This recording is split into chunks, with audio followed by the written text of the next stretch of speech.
everyone, welcome back to my YouTube channel, mgrahamsews. This video tutorial is for this really cute little bag called the Quiver Sling bag, and it's by Country Cow Designs. This little bag is a really fun and quick sew, even though it looks like it won't be, but I promise it is, and it's really pretty easy to make, and I just love it. I think it's a really cute little bag. So let's discuss some of the features of this bag. So first thing you'll notice is there is this flap, which when you open it up, there is a pocket. There is also an option in the pattern for adding an elastic here to hook your sunglasses on if you want to add that. I didn't add that on the bag, that was a personal preference, but there is that option to add it there. The flap is kept closed with a magnetic snap, you can hear it there, I love that sound. On the back, we have our sling strap, so you can clip this to whatever side you want it on, depending on which way you want to wear your sling bag. And I fussy cut my strap here, my strap pad, so that you can see the deer there, you can see the deer on the front, and the deer on the flap. It does have a zipper top, and you can use just one zipper pull if you want, so it'll be closed down here, the zipper, if you only use one, or use double. I like double pulls because I just feel like I like the way it opens up all the way. When we open it up inside, you'll see that it's really basic, but it is finished with binding. There are no pockets or anything inside. However, you can definitely add some pockets and really make this your own if you want. You can add a zipper pocket here, you can add a slit pocket, you can add whatever you want and really make this your own and make it a little bit more of an advanced pattern if you want. I do have a tutorial for adding a basic zipper pocket. I will link that below in the description for how to add a basic zipper pocket if you want to add that and really just make this your own and have lots of fun with it. It's a really fun sew because there is no pockets in the inside. It makes it really quick to put together. I really enjoyed making this. I love how nice and boxed these corners are from the way the bag is constructed. It's an awesome construction. I've made another bag pattern of Country Cows before with that same construction, so when I saw it in this pattern, I was really excited because I knew these corners were going to be super sharp and really nice looking. Again, it is finished with binding. I do walk you through how to do that. Don't let binding scare you. It's really easy peasy lemon squeezy, I promise.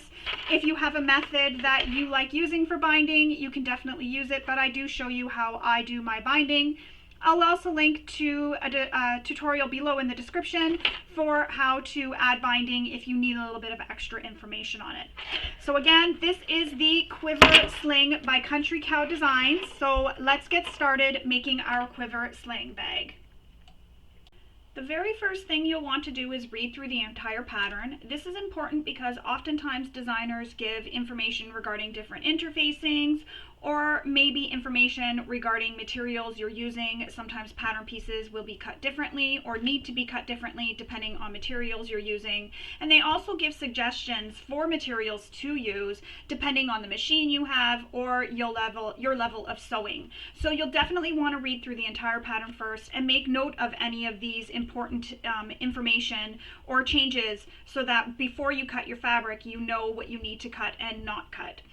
Once you've read through the entire pattern, you can go ahead and cut out all your pattern pieces. And I've cut out all my fabric pieces already. Now, I don't do this on camera because of the protection of the designer and the pattern, so I don't show any measurements, no rulers, rotary cutters, nothing is shown on camera. I also don't say any measurements on camera, and again, that is for the protection of the designer. But also because oftentimes I record my tutorials while the patterns are in testing, so sometimes things can change, and this just prevents any confusion for you while you're following along. So you will need to have the pattern open on your device or printed beside you, however you are comfortable following along. I've gone ahead and cut out all my pattern pieces and cut anything that I needed cut, such as my zipper and my webbing. I'm not making a strap, I'm using webbing for this pattern. I've also gathered my hardware. I like putting it in a little Ziploc bag so that it's all together, so that it's easy to find and I don't lose anything. I also went ahead and made marks that are needed to be made. So for example, on this pattern piece here, which is our strap pad, we need to cut a hole, so I've gone ahead and done that. Now this pattern comes in two sizes, so when you're cutting out your pattern, remember what size you're making because there's different sizes for marks and for cutting for example, this little rectangle out, there's different measurements to use. So you definitely want to keep that in mind and make note of that. So I've already gone ahead and done that and did the markings that were mentioned to make. I've also marked the center of my connectors here. So any marks that needed to be made, I went ahead and did that all. This way here, it's just easier when we get to that step in the pattern. I don't have to stop the tutorial and go off. As I mentioned, I don't show rulers or anything, so I don't have to go off camera and make those marks. But there will be times that I need to, because sometimes there's things that need to be constructed first before I need to make marks. But I just like to limit the amount of time that I'm pausing the video and going off camera. If at any time you find that I'm going too fast or maybe too slow, or maybe you want to get a closer view, you can speed up the video, slow the video down, or even zoom in and pause the video so you can get a really good look at what I'm doing.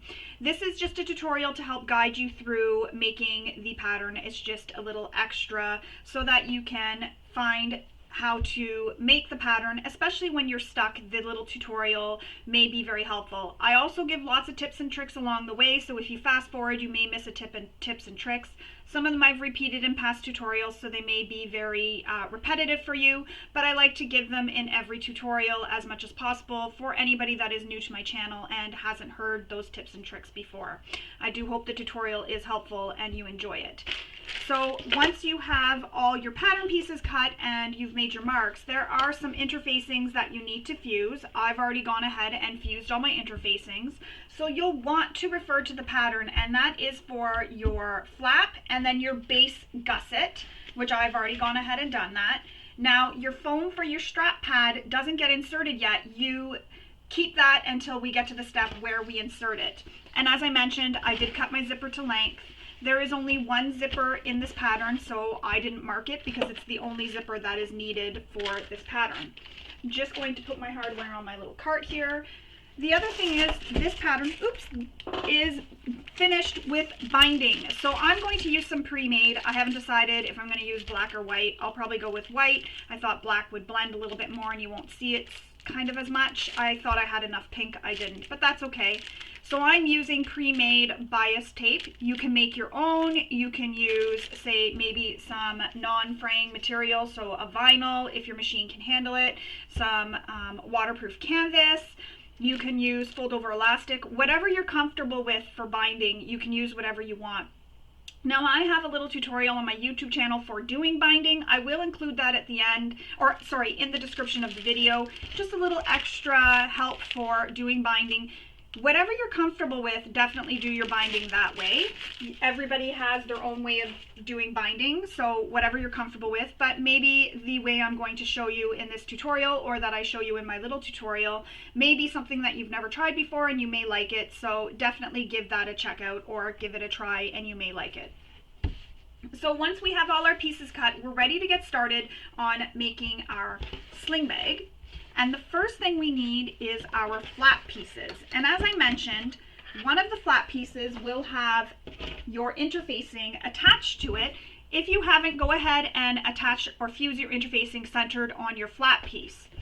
Once you have that centered, the first thing we're going to do is place it. And just so you know, this is going to be your lining piece. I accidentally put my stabilizer, oh no, sorry, I'm right. I accidentally put my stabilizer, I thought, on the wrong piece. So it's going to be your lining piece, and that's the piece that you want to have your stabilizer to. And you know what? I did put it on the wrong piece. I have to flip it around. So I'm just gonna go flip that around. I just realized I accidentally put it on my exterior because I'm noticing I cut this, even though knowing that I was going to trim it off, I cut it so that there was a bit of the salvage showing. So I'm just gonna go correct that and then I'll be right back.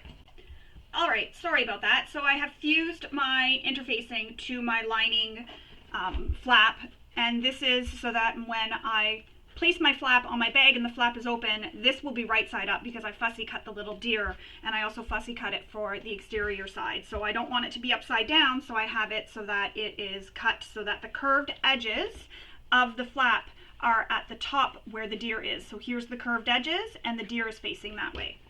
So now we need to take these two flap pieces and we need to place them right sides together. Now remember, one is upside down and one is upright. because I have fussy cut my deer. So in order to have it the right way, I need to have one upside down and one the right way.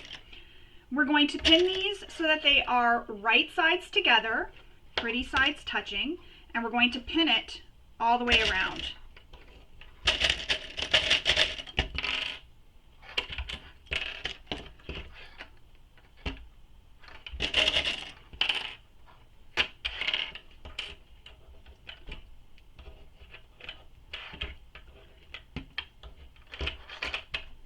So I've pinned them all the way around.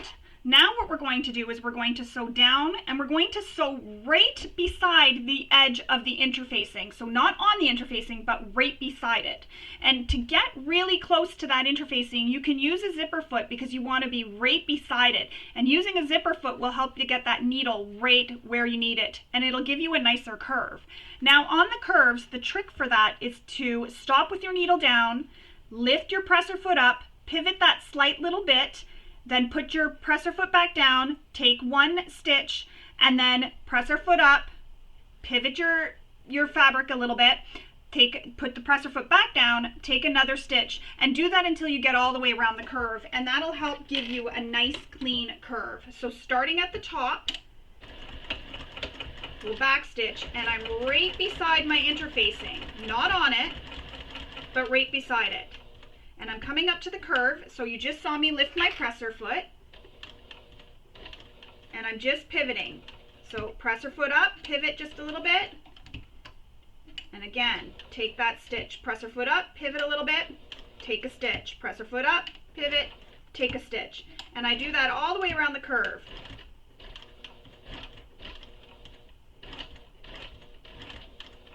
And then continue on the straight edge of the bottom until you get to that curve again.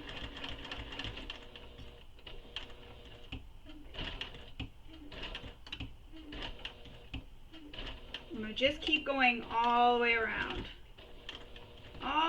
that curve.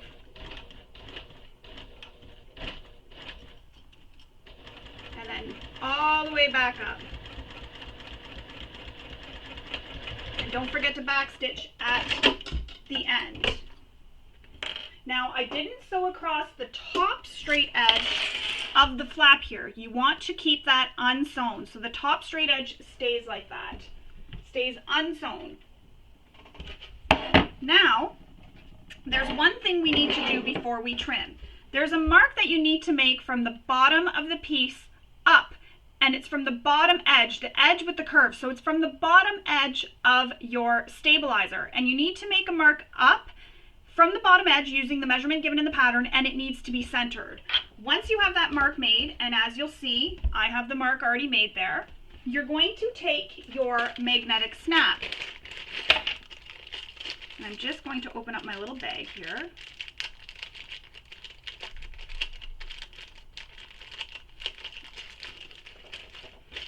And you want the washer for the magnetic snap, and you're going to use the prongs on the washer, so the prong holes here, to make your mark. So line up the magnetic snap with the mark you made, so the center of the magnetic snap with the line, with the mark. I just made a dot, so that dot is in the center of my washer, so you can see it there. I'm going to try to get close. I'll probably have to refocus my camera.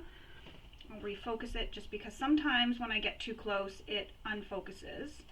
So washer, the dot is right in the middle of that washer, and then I made my line, so you can see it there. Now we're going to cut the slits, so I need my seam ripper. And we want to be very careful not to cut through this fabric here on the other side. So put your hand in. And be careful not to cut through that fabric on the other side. So you're only cutting through your lining fabric.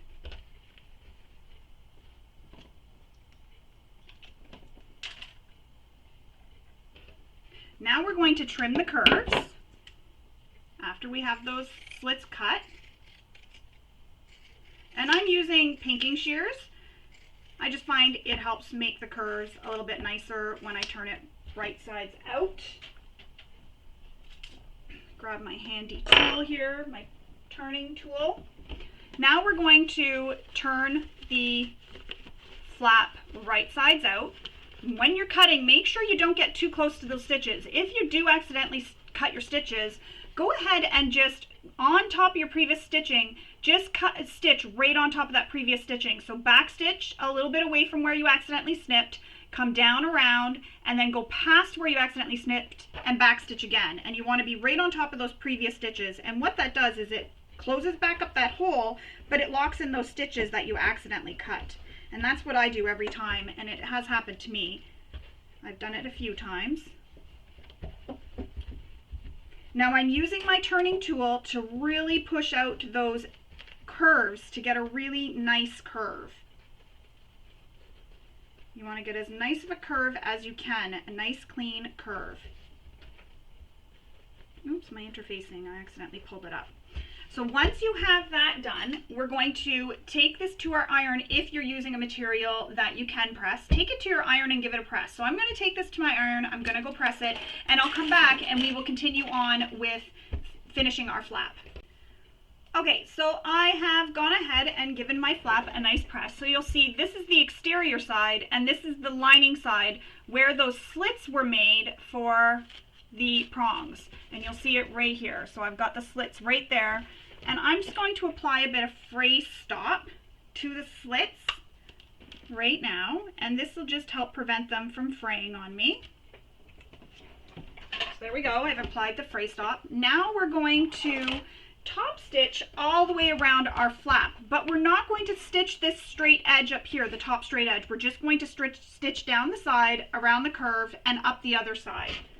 So let's do that.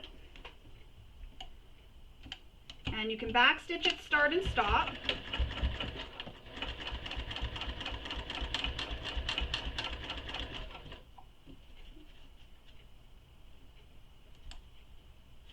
Just checking to make sure my machine was making a funny noise.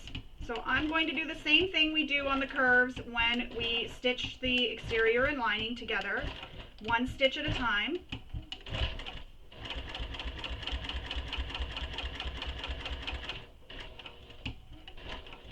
This just gives really nice top stitching when you do it this way and you take your time.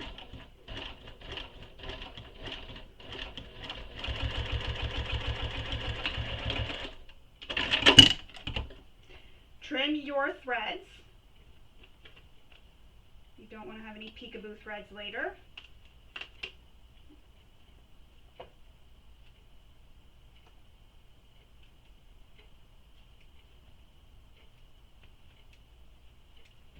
So there's my flap.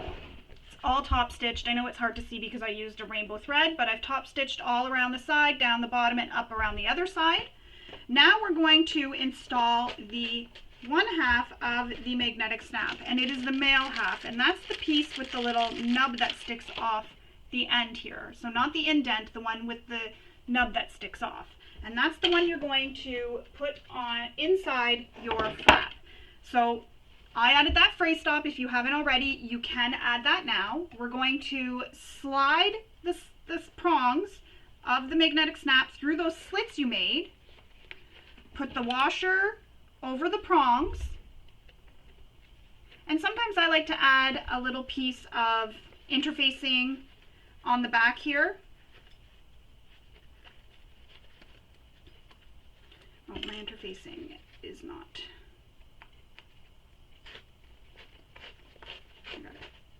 Didn't go through my interfacing. Remember how I pulled out my interfacing off the other side? There's still a little bit of glue on the exterior side, which is great because when I have this final press and I give it a nice press, it'll all stick together really nicely. Anyways, as I was saying, sometimes I like to put an extra piece of interfacing between the magnetic snap and the washer, but for this one, there's already that interfacing there, so it'll be okay. It's not going to have a lot of stress on it because it's a pocket flap, so you'll mostly just be opening it and closing it really carefully. It's not something that's going to get a lot of stress. So I just used my pliers, and these are from the dollar store, to push the prongs down. And one thing I like to always do is add a piece of tape over my prongs. This is just a personal preference, but I do find that it just adds that extra bit of security from the prongs rubbing on the other side of the material. Again, personal preference. You don't have to do this, but it does add that extra security. And I also feel like it helps lock in those prongs too. And I fold my prongs so they go in towards the center. I have done them where I fold them out, and what I found happened was they were coming out of bags. I had it happen to 2 different bags, so then I started folding them in so that it hugs around the fabric, and I haven't had any issues since. So the magnetic snap, unfortunately, is right over the deer. Oopsie, I should have cut the deer down a bit. I totally forgot about the magnetic snap, but that's okay. It was an attempt. So there's the deer on the exterior side. That is the side you will see. Now we're going to baste the top of this flap closed, and you can keep it at your length you used for top stitching. Return your stitch length before you forget, back to the length you like to use for stitching seams. Trim all your threads, and there we have it. Our flap is done. We can stick this off to the side for now. Oh, sorry, before we do that, we need to mark the top center edge of the flap.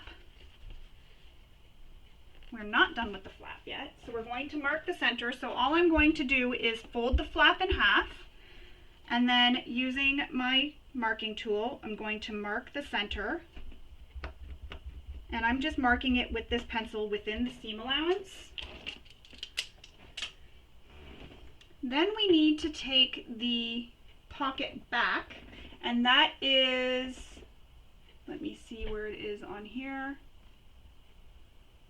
piece E. So that's this piece here. We need to take piece E, and we need to also find the center, and we're going to place the flap at the top.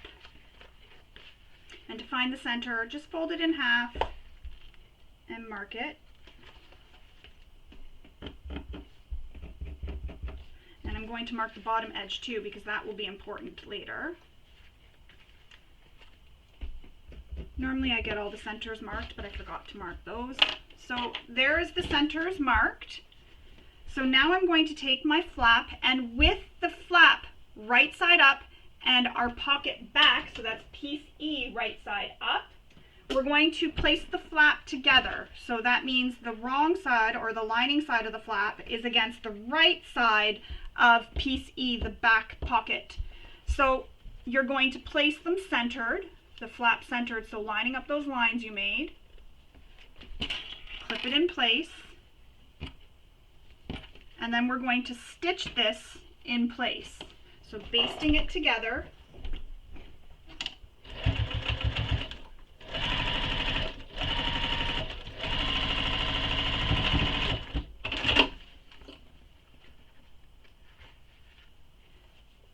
Cut all your threads.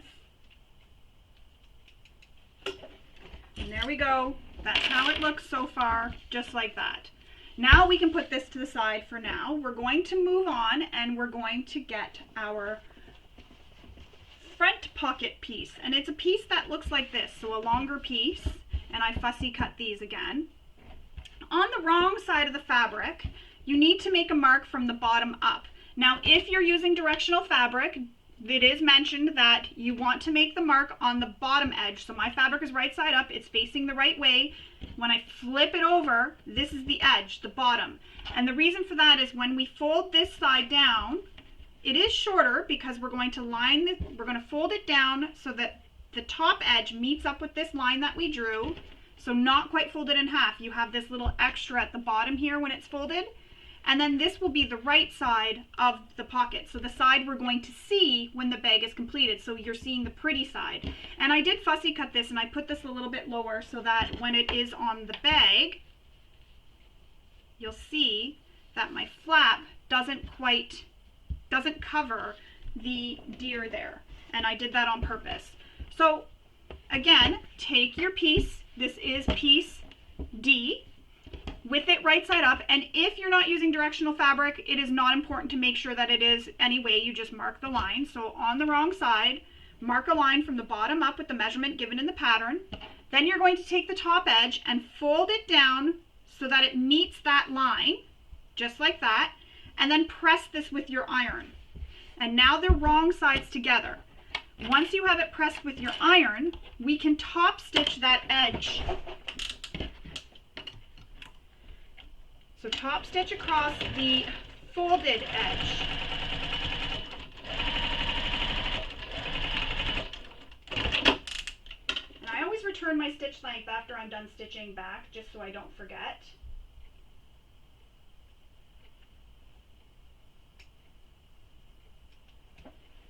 So now it's top stitched across that top folded edge. So you'll have a piece that'll look like this on one side and then this on the other, and that is correct. Now we need to trim the sides of our pocket, and the measurements are given in the pattern. So you're trimming it from the bottom up, so it's going to be trimmed so that it's smaller at the bottom and wider at the top. And this prevents the panel from behind the pocket from its buckling and squishing underneath when the bag is finished. So I'm going to go off camera and I'm going to go trim my pocket, and then I will come back and we will continue on. All right, so once you have it all trimmed up and you're ready to go, what we now need to do is take it, just trimming some of my threads, is take it and place it on top of that E piece. So flip your flap up out of the way, line up the bottom edge, pin it in place, and what we're doing now is we're checking to, or we're measuring for where that magnetic snap will go. And what you're going to do is you're going to press it down so that the flap will indent on your pocket. And I'm pressing it down to see if it's indenting the pocket. And it did, it created a little indent. So then you can remove your clips, open it up, I can still see the indent. And I'm just going to repeat that one more time just to make sure. Now there is a measurement in the pattern for where this magnetic snap can be placed. And you may want to check that, so I will, just to see if the measurement is accurate. So I have the mark made. I'm going to go off camera with my ruler and I'm going to check that measurement to make sure it is accurate. And I'm going to make sure that this is all centered and even on both sides for where the magnetic snap is going to be installed. So I'm going to go off camera and do that. And again, you can use the measurements that are given in the pattern for this. So I'm going to go off camera and then I'll come back. So I did my measurement just to check and make sure that it is where it needs to be, and we are all good. Now we need to install the female half of the magnetic snap. And you'll want to take this, if you haven't already, off your panel with the flap attached to it. You'll want to make sure you take it off that so that it's not attached when we're doing this. And I'm just going to grab a bit of tape because I still have one snap here and I don't want to lose it. I'm just going to close that up. All right, so we're going to open this up and we want to place the snap on the side that is going to be the exterior of your pocket. So open up the flap, and again, same thing we did with the flap. Using your washer, you're going to mark where the slits for the prongs will be, So make the slits. And if you're using a different magnetic snap than I am, you'll want to follow your manufacturer's instructions for installing it. I'm going to use a bit of free stop.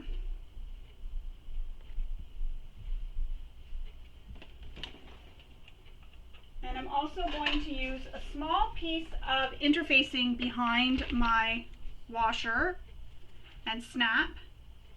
So I'm going to cut it the same, or make the marks the same way I did on the panel, exact same thing. And the interfacing I'm using, again, it just adds that bit of extra strength and stability behind the washer. And I'm just using some Decovil Light just for some extra security.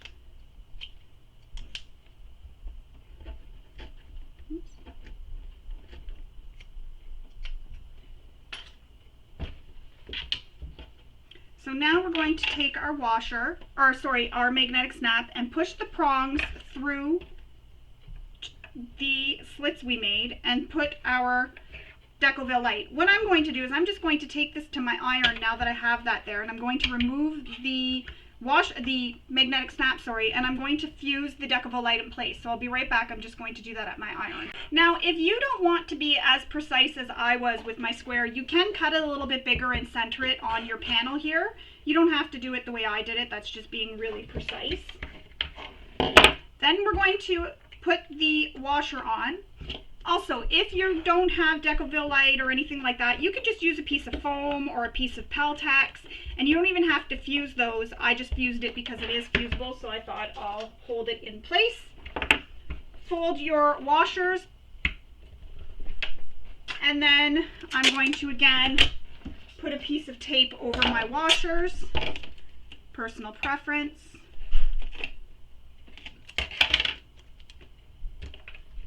And I'm just using duct tape over them, just like that. And our magnetic snap is now installed.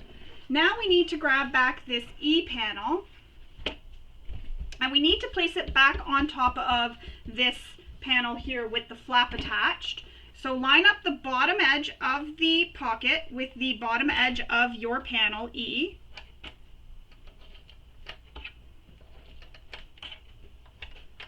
Just like that.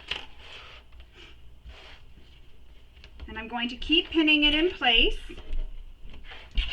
all the way up. You want it to be lined up.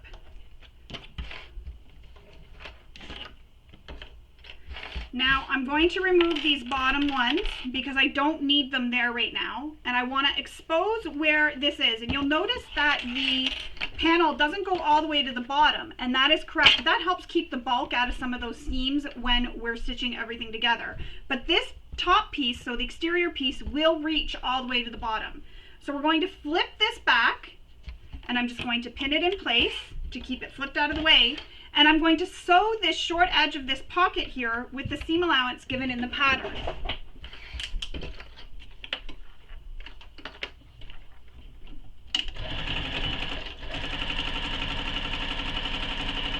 So sew it all the way across.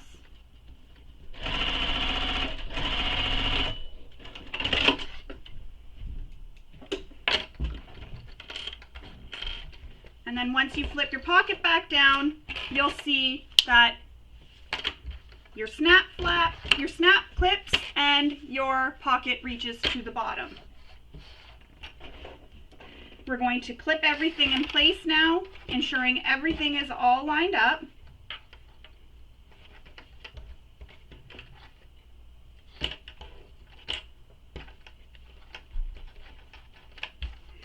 Excuse me. So we're clipping everything in place, keeping it nice and precise.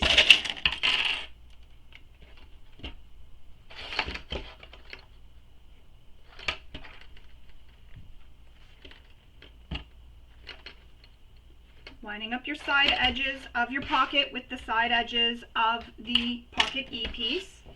And then we're going to baste this in place, the sides and the bottom. And I like to start with my sides, and I like to work my way up from the bottom.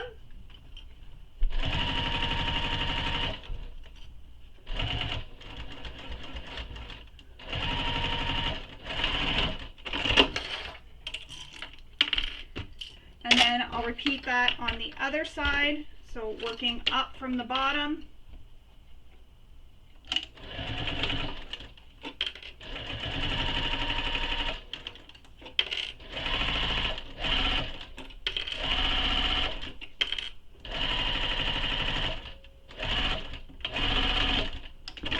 And now I'm going to stitch the bottom in place.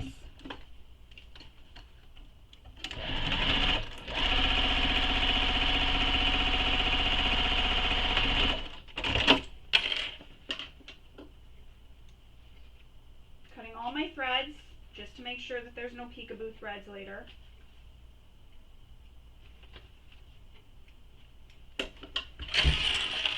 And there we have it, our pocket. You can see inside, and it snaps closed. And the nice thing about the directional print, when I look in, the deer is right side up. And there we have it. So you'll notice that your magnetic snap just snaps right back in place. Now we're going to grab the top trim piece, which is piece B, and we're going to place it on top of the pocket back, so above where the flap is here, and we're going to place it right sides together. So it's going to be right sides together with the pocket back and with your flap. So right now I see the wrong side of B piece. Clip it all the way across. And then we're going to sew this in place. And you'll want to, again, use the seam allowance given in the pattern. And I'm just going to look. So every step, if you go back to the beginning of when we start construction of this panel, Jo has the measurement given for what the top stitching, what your seam allowances, and what your basting stitches are. So there is no confusion. It's right at the beginning when you start. And if you forget, just do what I did. You can scroll back up and find it back up there. So now we're going to add this top pocket, our top trim piece. So we're going to sew it with the seam allowance given in the pattern.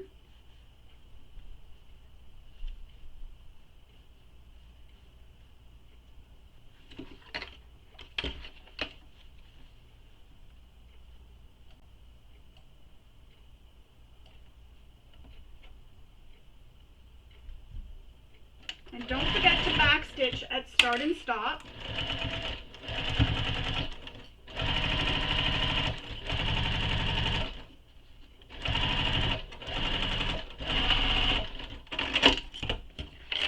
Trim your threads. Then we're going to press this B piece up away from the flap, and we're going to top stitch on top of the trim. So all the layers that we just stitched together are going to be under where we're stitching. And if you have a material that you can press with your iron, take it to your iron and give it a press so it's pressed nice and flat. I'm using a vinyl. It's a thinner vinyl. So it's like a quilting cotton with the interfacing attached. That's how thick it is. So it's not very thick at all. Great for domestic machines. And there we have it. I've top stitched on top. You can see it in the light, how it shimmers, and that's how that front pocket panel piece looks. So if you want, you can add the sunglasses band, and that's just a band of elastic across. I'm not going to add it because the sunglasses that I wear are prescription and I don't want them hanging and accidentally dropping. But if you want to add that, you definitely can. And the instructions are given in the pattern, but I will quickly walk you through. So you're going to take an elastic and you're going to cut it in half. You're going to clip both pieces to the front pocket. From the top edge of the pocket down, you'll make a measurement. So the top edge of this pocket here down, you'll make a measurement. And where that measurement is where you will put the elastic. So you'll put the elastic at that measurement.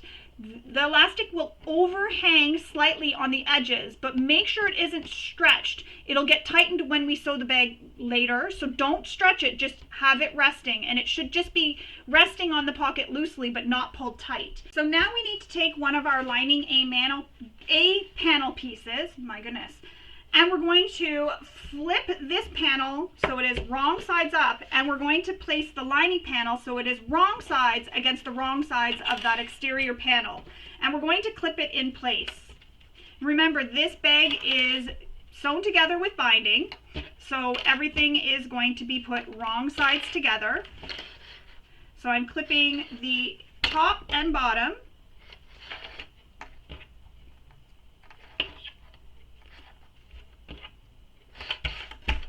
And then I'm going to clip the sides. And once I have the sides all clipped, we're going to baste this together all the way around all four edges.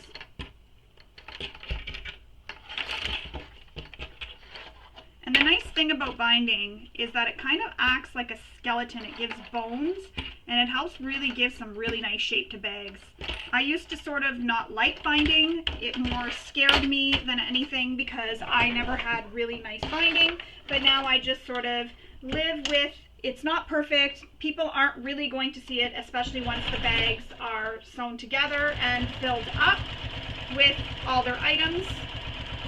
So now I really like binding. And with the method I use for binding, I find I don't mind it and I find it pretty easy to do. I guess with practice, as they say, practice makes perfect. So I'm just sewing all the way around, as I mentioned, making sure everything stays lined up nicely.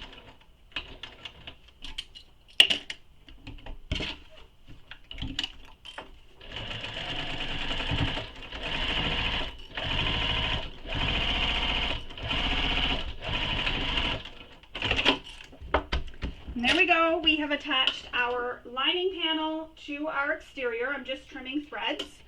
So there's our lining panel basted to our exterior, and they are wrong sides together. Now, if you're making a strap, there are instructions for making the strap.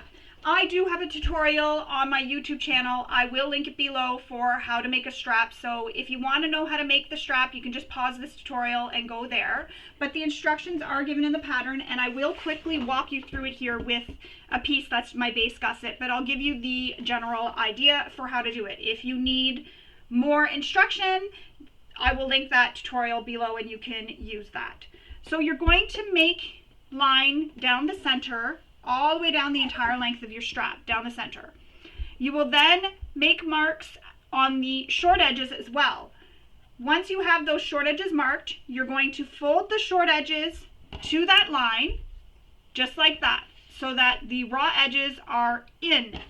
You'll want to trim the corners as shown in the instructions so that that helps reduce some of the bulk there. Once you have those short edges folded in, you'll then take the long edge and fold it in to meet that center line. Now, if you're using material that you can press with your iron, you could be doing this at your ironing board and pressing it as you go. If you're using material that you can't press, you'll want to use some double-sided tape to help hold the short edges in and these long edges in. So you'll fold both long edges in to meet that center line. Now, little tip. Don't fold it so that they meet right at the center line and so that they're touching. Fold them so that there's a little bit of a gap between the two edges. And this is important for when we do this final fold, which is fold it in half again. And you'll have all your raw edges enclosed. And now, because we didn't fold them so that those edges meet here in the center, we don't have extra bulk or kind of like a bulge in our seam from the center pieces here, so the two edges meeting in the middle. That can add a bit of bulk here in that folded edge, and it may not look as nice. So leaving that gap avoids having that bit of a bulk there in that folded edge. So once you have them folded, you're going to have a piece that's going to be folded like this all the way across, so in between my hands here. It encloses all your raw edges, and you'll top stitch the entire strap all the way around. Now, another tip. If you don't want to have the twisting that often happens with your straps, I don't always find I get it, but sometimes I get it when I'm using quilting cotton. It just depends. But the tip is to top stitch starting at one end, so along the short edge, across, down, and back across this short edge. Back stitch, break your stitches, then come back up here, back stitch, go down the other edge, and across the bottom and back stitch again. Always starting and stopping at the same edges, and that prevents that twisting. However, I often go all the way around, and if there's a bit of twisting with a cotton strap, I just go and repress it with my iron on both sides. So I do the one side, flip it over, press it on the other side, and that gets rid of that twisting that can often happen with my straps. And that's only with straps that I can press with an iron, so I don't do it with vinyl, cork, or anything like that. But that's just a little tip. So you'll go ahead and top stitch your strap. Once it's done, we can move on. As I mentioned, I'm using webbing, so here's my webbing that I'm going to be using for this. So I don't need to make a strap. Moving right along, we need to grab our connectors, and these are our D-ring tabs. And I'm using a vinyl, so I can't press, but if you're using a material that you can press with your iron, please go ahead and do that. I'm just going to take a drink of coffee. Sorry. So What you need to do first is make a line down the center of your D-ring tab, so down the entire length. I'm going to use some double-sided tape here, and you know what? I'm going to use my thicker one.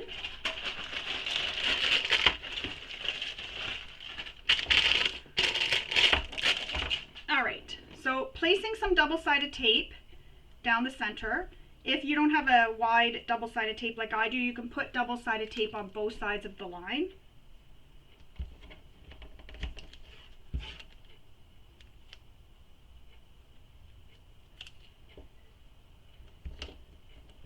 So just like that. Remove the backing, and then we're going to press the long edges in to meet that center line. For these ones, you can actually press them so that both long edges meet in the center, because we're not going to be folding this in half again on the long edges. It's only going to be folded with the short edges meeting, so there will be no worry about bulk. So you'll fold them into the center so it'll look like this. So from this to this, and you can see where I folded it here in the center. Repeat that for the second connector. Long edges in to meet that center line. Next side, long edges in to meet that center line. And then we're going to top stitch these using the seam allowance given in the pattern.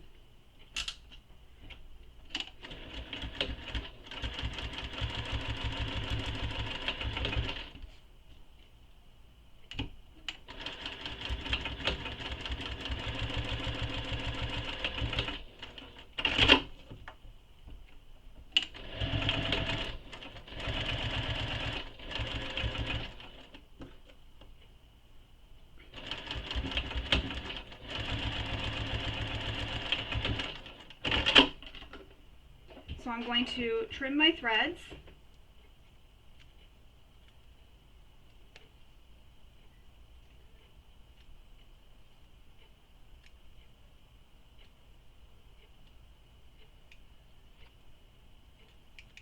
So trimmed all my threads.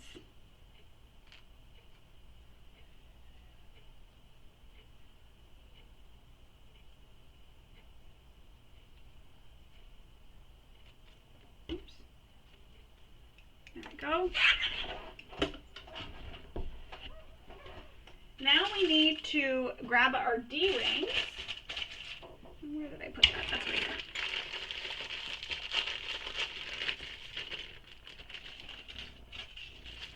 So grab your D-rings out. And we're going to slide the tab. Oh, I see some threads here. Slide the tab through the D-ring, and then fold the D-ring tab in half over the D-ring. So slide the D-ring on, fold the D-ring tab in half, just like that, clip it in place. So D-ring, slide it on, fold the D-ring tab in half, clip it in place. Now we're going to baste the short edges together.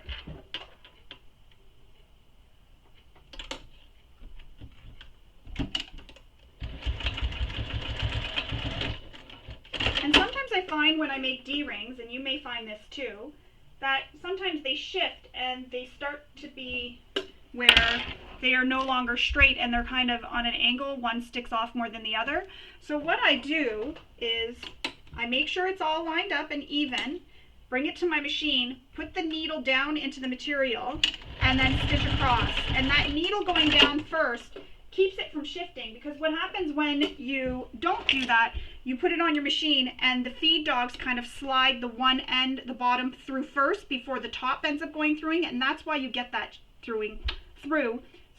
and that's why you get that shifting, and they don't stay straight anymore. So that's what I do. I put the needle down and then I start stitching, and I'm just clipping all the little threads.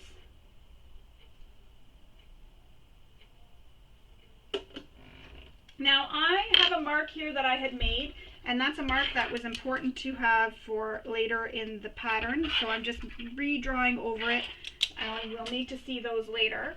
So we have those done. That's what they look like. You have two little D-rings. I'm going to place these off to the side for now, Now we need to grab our strap pad, and remember I said I had one here that had the mark cut out of it, the hole. That's not the one we're starting with. We're starting with the one without the hole. So you're going to take it, place the strap pad right side up. Then you're going to place your webbing so that it is overhanging the shortest edge, and they do have a measurement given in the pattern. So I'm going to find that and make that mark right now. I'm just going to use my ruler that I hang on my wall here to make my mark. Just like that. So I've made the mark. So now I'm going to place the strap so that it comes down this way. So the edge that needs to hang off is off the top short edge, and then the rest of the strap is facing down over the strap pad. And you want this to be centered.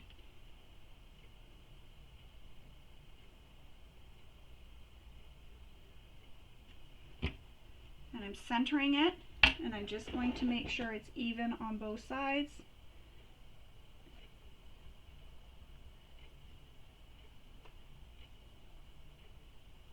Yes, we are even. Look at that. I eyeballed it and it's even. So I'm just pinning it in place. And now we're going to baste this in place.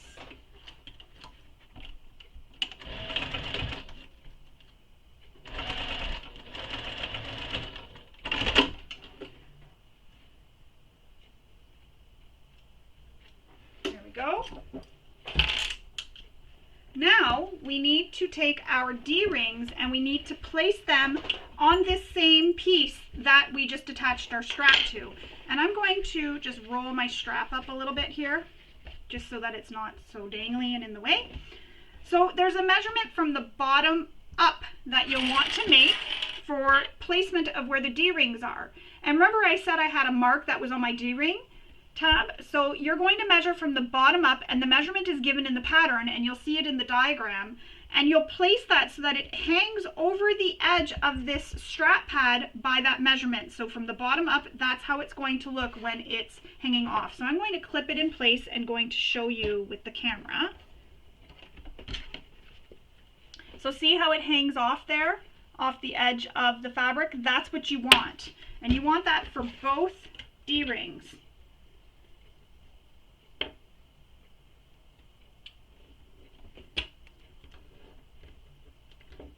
Now we're going to baste this in place. And I'm going to do the same thing I did when I basted the bottom edge of my D-ring in place. Put the needle down and then stitch, and that'll just help prevent it from shifting on me.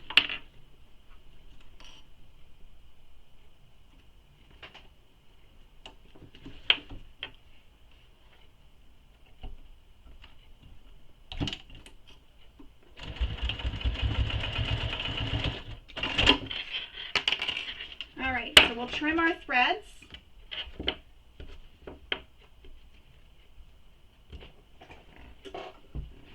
And here's our piece and how it looks. So far we have the strap. Oops, it's almost like I need three hands. We have the strap and the two D-rings attached. It looks just like this.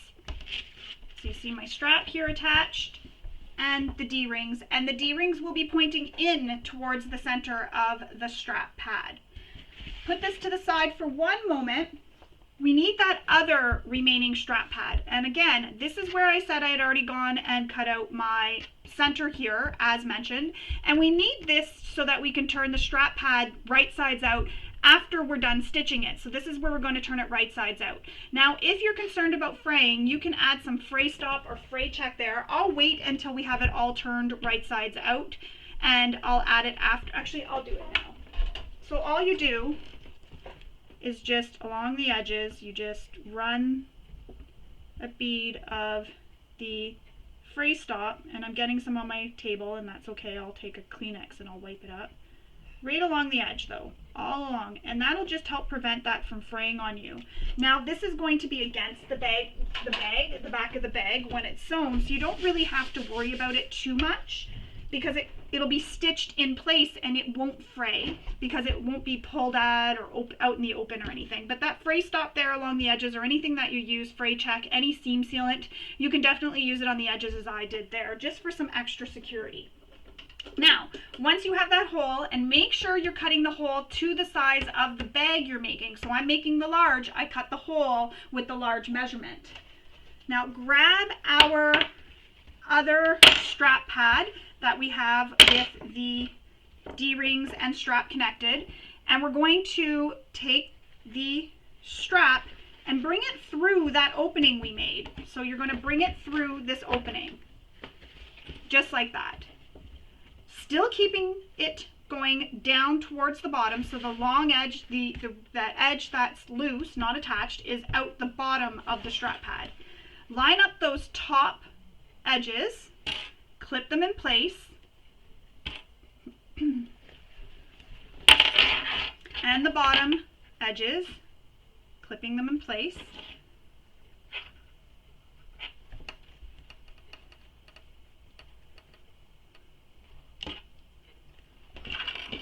And then you're going to clip all the way up the sides as well. Clip everything in place, lining everything up.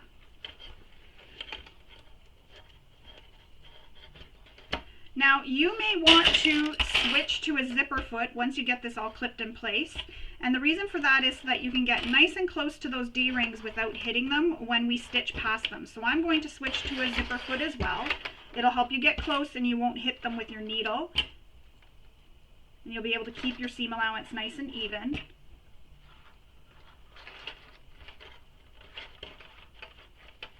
Make sure the D-rings are facing in, they're not poking out.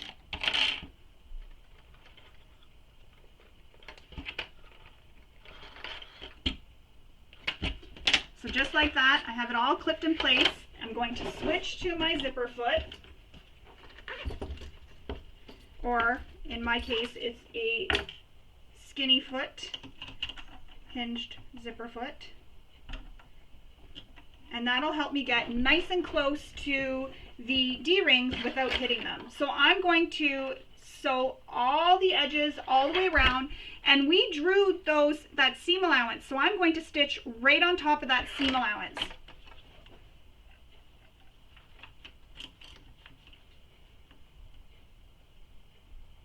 And when we're sewing around, you'll want to move your strap at the bottom here out of the way so that we don't sew over it.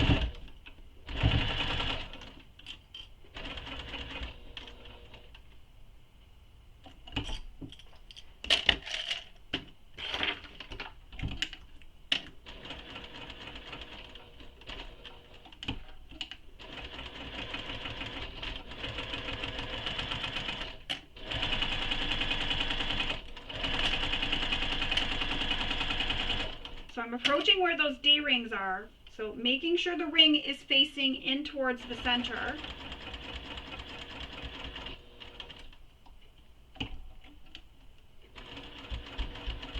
And this zipper foot gets me nice and close without hitting any D-ring.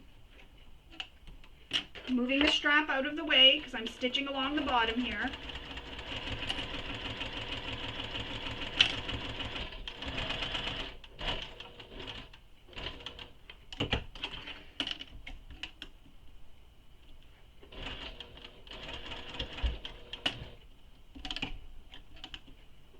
And if you have to adjust because your material is shifting, go ahead and make that adjustment. Like I just did, it kind of sort of squished up, so I made the adjustment.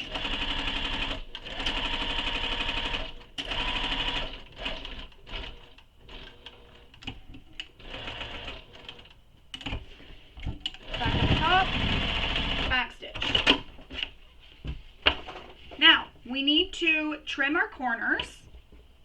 And that just helps reduce the bulk. Do not trim where your D-rings are. Don't trim those. You want those to stay long. That just adds that extra security. But trim all your corners. Careful not to cut your stitches.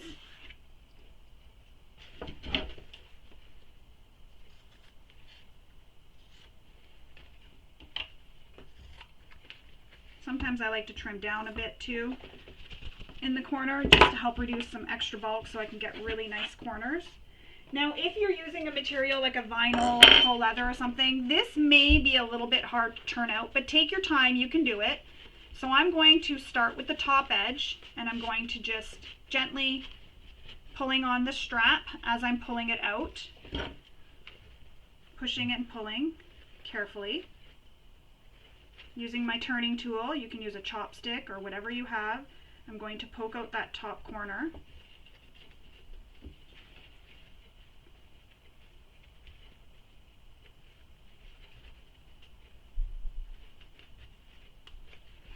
And then turn these edges so they are right sides out. And again, poking out your corners carefully.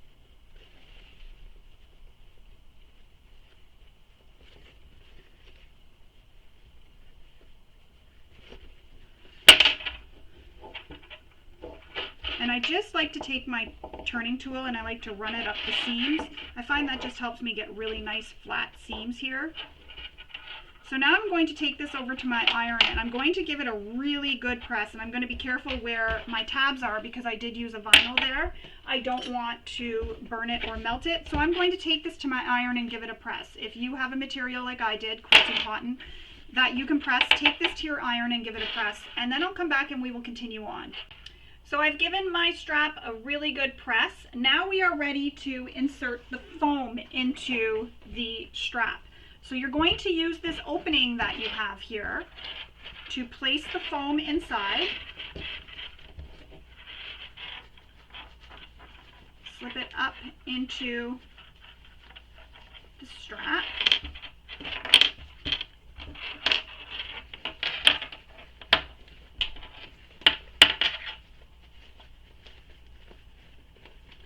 D-rings make a lot of noise against the table. I do apologize for the noises that D-rings and clips make on my table. Unfortunately, I can't fix that to not make the noise.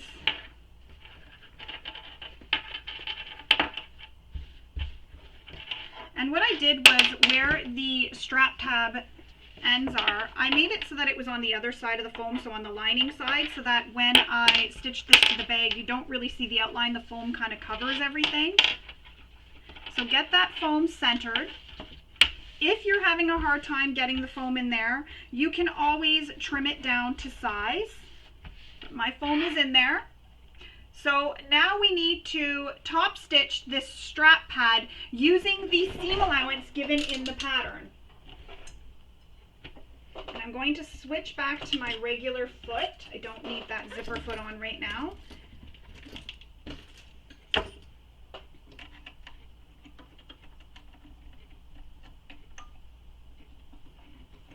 So top stitch all the way around your strap pad using the seam allowance given in the pattern.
And then back stitch when you get back to the end.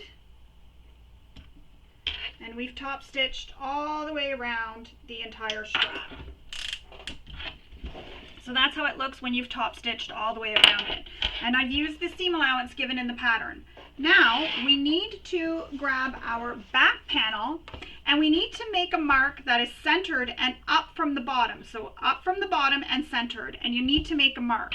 We'll also mark the center of our strap pad here. So I'm just folding it in half and finding that center.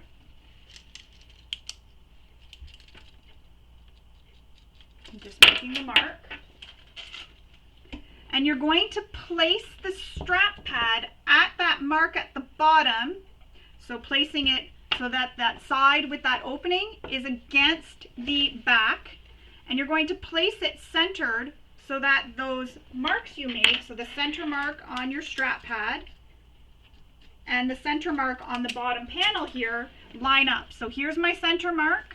Here's my center mark on my strap pad. I line it up with that line at the bottom and place it. And I'm going to use some double-sided tape here to help hold it in place. And the other thing too is once you have this lined up, you'll want to make sure that the back panel, oh sorry, that is the back panel. I don't know why I just did that. But the back panel here also has a mark from the bottom down, and that's where we're going to stop stitching from the bottom down. So I've made the mark on my back panel here, so when I'm stitching around, I'll stop at this line and I'll come across and go back down. So make the mark from the top down as well.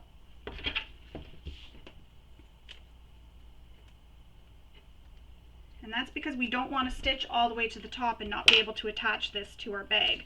So I'm using some double-sided tape to help attach this in place.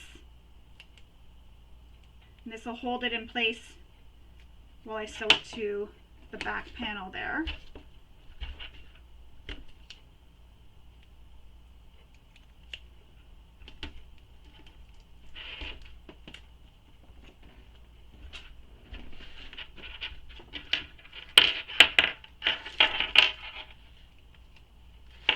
All right.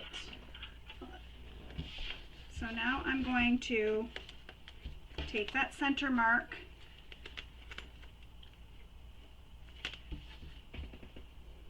and line this up.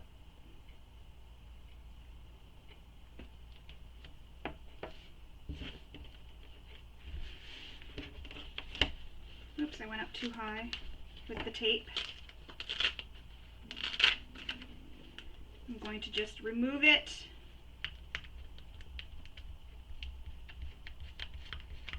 Just pulling back some of the tape. Just enough so that it is pulled back so that it'll be under that line that I made. And just like that. So now I have it attached just with my tape. You can take your ruler and make sure it is even on both sides. And mine is. Perfect. I just want to make sure that it's even, and you'll notice that I did fussy cut that deer so that it would be centered, and at this line is where I need to stitch across, so I'm just continuing that line to the strap pad. So now we're going to stitch this in place using the seam allowance given in the pattern, and remember, you're stopping at that mark you made from the bottom down here. We're not stitching it all the way to the top.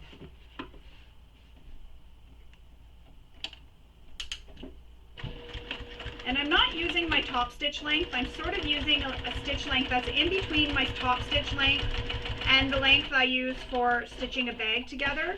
And the reason for this is a piece that I really want to make sure is secured to the bag.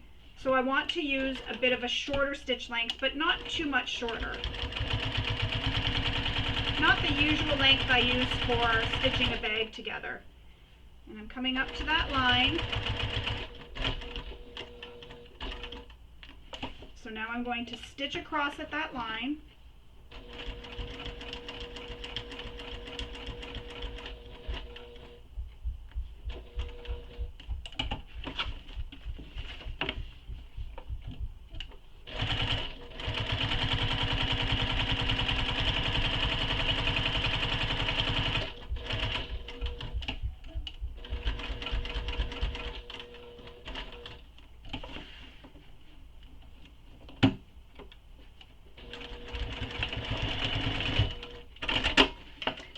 want to add some extra security, you can come back up at the top here and back stitch across this top where we stitched across.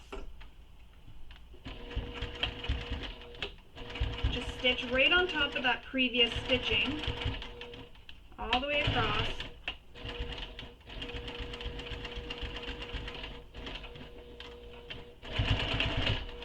And that just adds that extra security at the top here for when the bag is being worn. It just adds extra security. Another thing you could do if you want is you could add some rivets up here if you want. That's your choice, but you don't need to add them. That stitching will help hold it in place. And I'm also going to stitch across the bottom one more time just for extra security.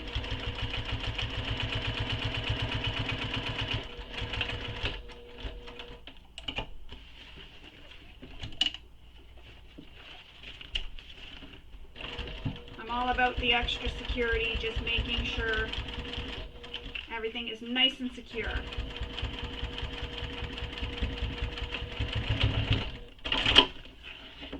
I'm sure the one row stitching would have been fine, but I just like to be extra secure. So now we need to take our lining panel, and the same thing as we did with the previous panel. Place your exterior so that it is wrong sides up, and place your lining panel so that it is wrong sides against the wrong side of the exterior. And just so you know, that's how it looks when it's completed. I forgot to show you, but that's how it looks. You can see my D-rings are sticking out. I'm going to fold them in when we go to stitch the bag together. That way there they don't get in the way and I don't accidentally hit them with my needle. So lining up those edges again, the top edges and the bottom edges.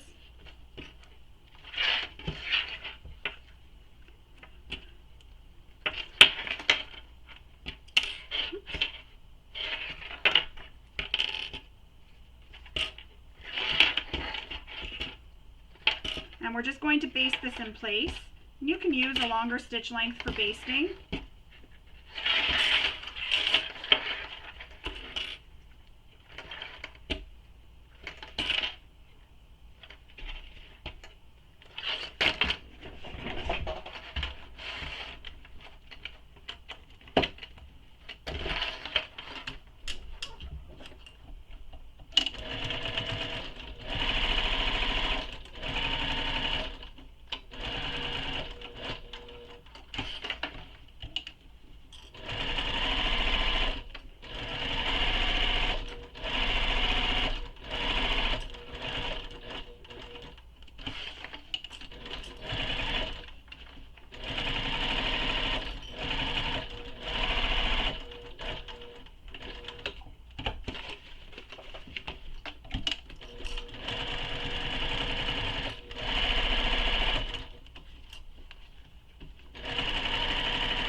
Trim your threads.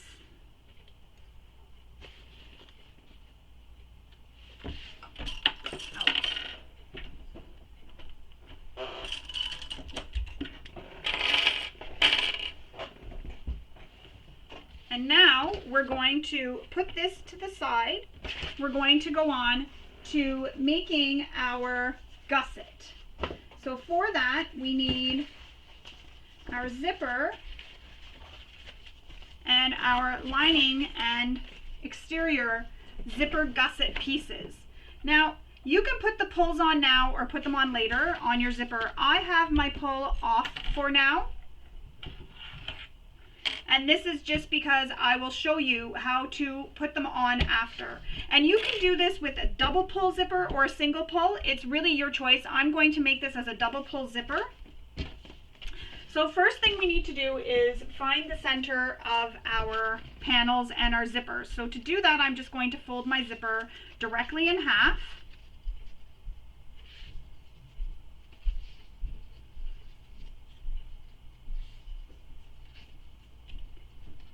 Just like that. And I'm going to make the mark within the seam allowance. And then I'll do the same thing for the lining. Fold it in half so the short edges meet.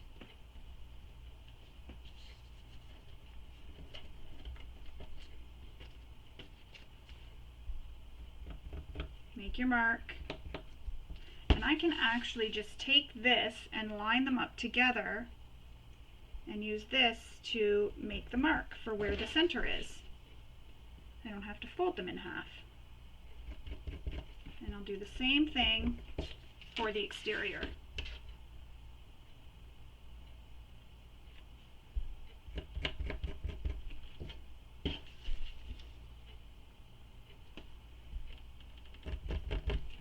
And I'm doing this on the wrong side of the material, not the right side, the wrong side.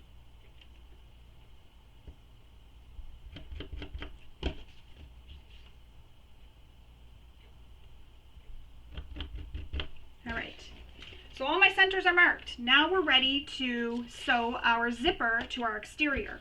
Now I cut this so that these would line up, so I'm going to, because of the way the ombre looks on this vinyl, so I cut it like that. So I need to remember that. So now we're going to take our zipper and we're going to place it so that it is wrong side or right side of the zipper with the right side of the exterior zipper panel. Clip it together.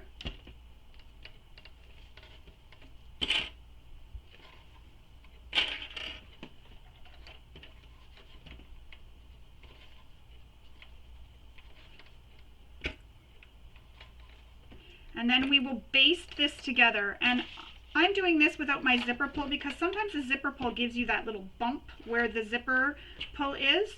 So this way here it's just nice and straight and you don't end up with that bump and you don't have to move the zipper pull out of the way and all that. And I will show you quickly how I put my zipper pull on when I'm done this part.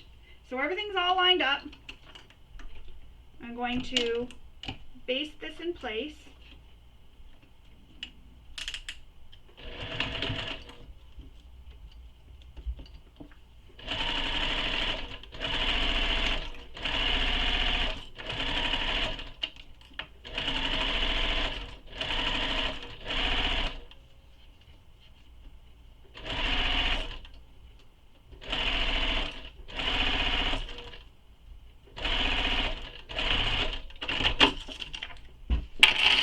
Trim our threads.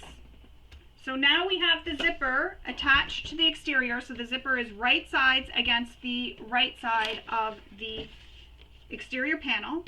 Now we're going to take our lining and place it right sides against the wrong side of the zipper and line up those center marks, clip it in place, and then we're going to sew this with the seam allowance given in the pattern. And you want to make sure those short edges of the lining zipper panel, meet the short edges of your exterior as you're clipping along too. So you want everything to line up.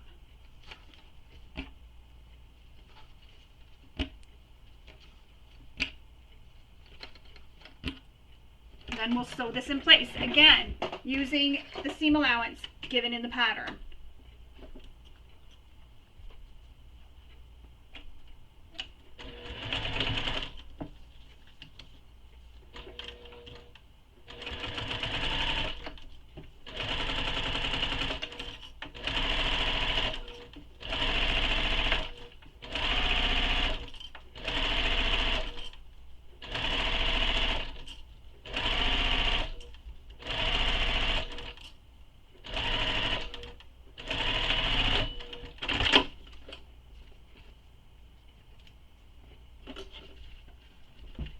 Now we're going to press the exterior and lining away from the zipper.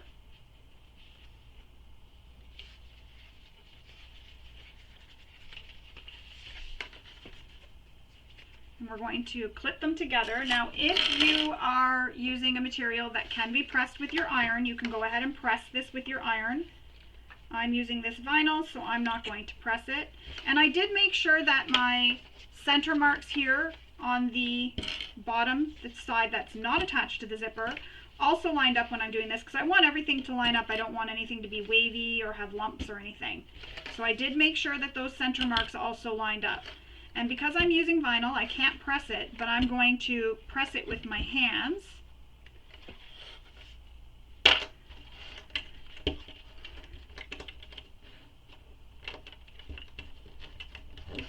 And I do have, actually, you know what? I have my roller that I can use. I always forget about this. Always forget about it. I think I need to put it out on display. And this is just a seam roller that I'm using. Sometimes finger pressing works just as well, so I run over it with my nail. Flip to the other side and roll this side with this seam roller.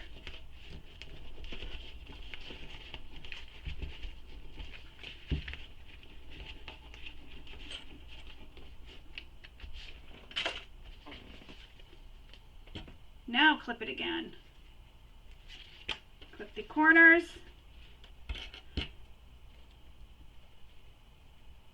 Clip the center. And then clip along the middle. And then we're going to top stitch the edge away from the zipper. And once we do that, we'll then baste the 3 open sides together. So the short edge, the long edge, and then the other short edge. So top stitch length.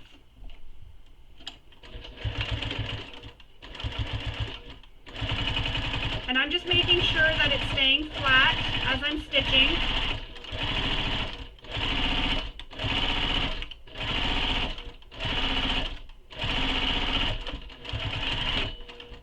Now I'm going to stitch down the sides and across the bottom.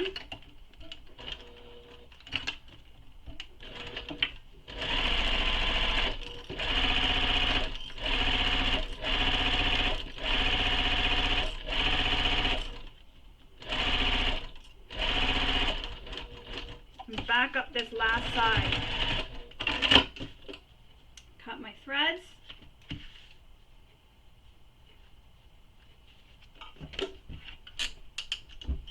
And there we have it. Oops. The first side is attached to our zipper. So you'll see it here all attached to our zipper. Now we need to repeat that whole process for the second side. So I cut this that way. So exterior panel right side up, zipper right side down. Line up the centers, clip it in place.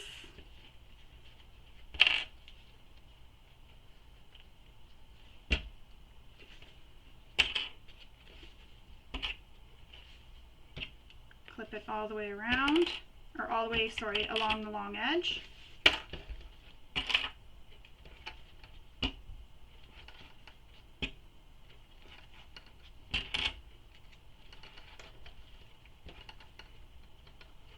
And this is a good time to check to make sure that those edges line up as well. The side short edges, everything should line up if you have it pinned accurately and correctly.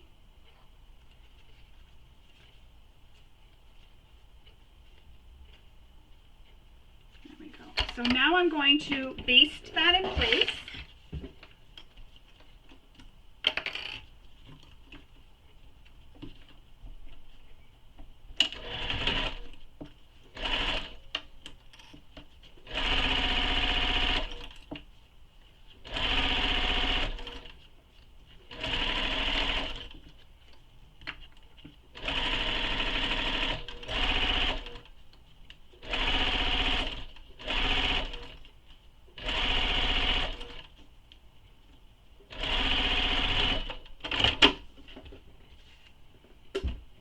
Now again, lining right side against the wrong side of the zipper.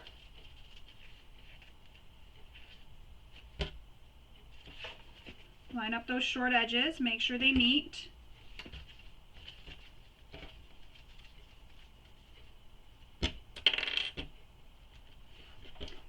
And then we will stitch across this using the seam allowance given in the pattern. Same thing we did previously.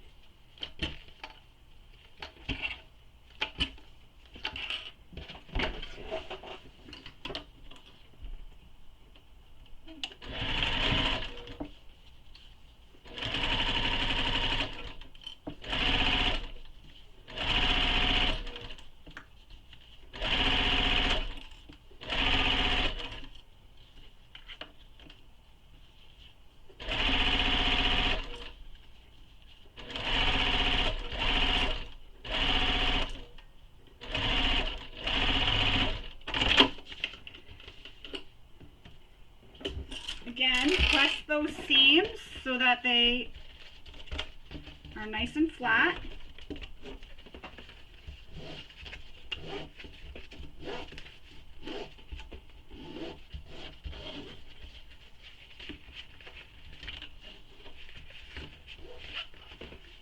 Clip them together.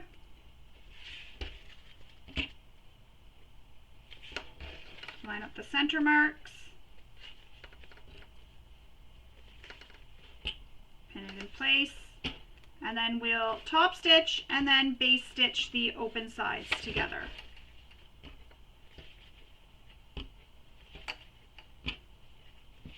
So now we're going to top stitch across the zip under the zipper.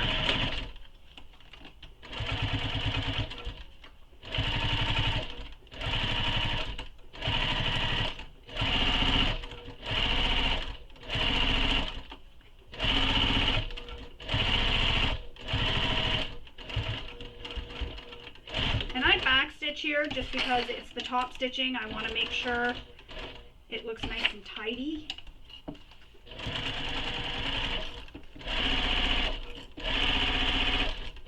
And just in case any of these stitches that I'm doing for basting on the 3 edges, just in case any of those get accidentally snipped, I don't have to worry about my top stitching coming undone. So again, I top stitched under the zipper here, under the zipper, and then I basted this short edge, this long edge, and this second short edge together. And that's how it looks. But now we need to install our zipper pull. So to do that, we need our zipper pulls. And I just have to grab my little fork thing that I use to put zipper pulls on. So I'm going to pause the video, grab that, and I'll come back. Alright, so here it is. This is what I use, and I do have a tutorial on my YouTube channel. I'll link below for how I do this. I won't go into detail, I'll just put them on. So lining up my zipper, I put the zipper tape into the zipper pull, try to put it as evenly as possible.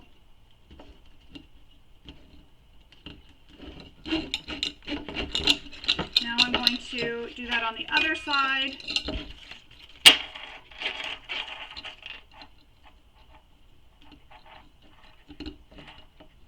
Sometimes it takes a few goes to get it nice and straight. Done. Easy as that. And again, my little tutorial I have on my YouTube channel goes more into detail. I don't want to spend too much time on that here in this tutorial because I don't want to make it too long. But that's what I do. I put the 2 pulls on after I've constructed my zipper gusset.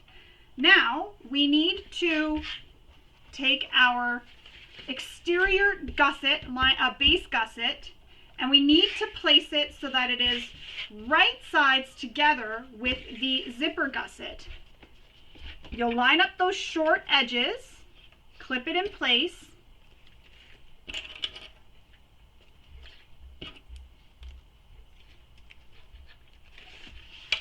so it'll look just like that. So the base exterior gusset is right sides together with the base, or with the zipper gusset. And I also cut, if you look, so it's continuous. It looks like one continuous piece. So I just made sure that that was cut the right way. I did a lot of fussy cutting for this bag. So now we're going to baste this together using the seam allowance given in the pattern.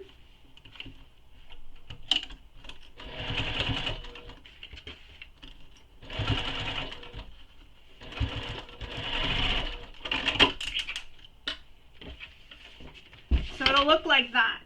You'll have them facing right sides together.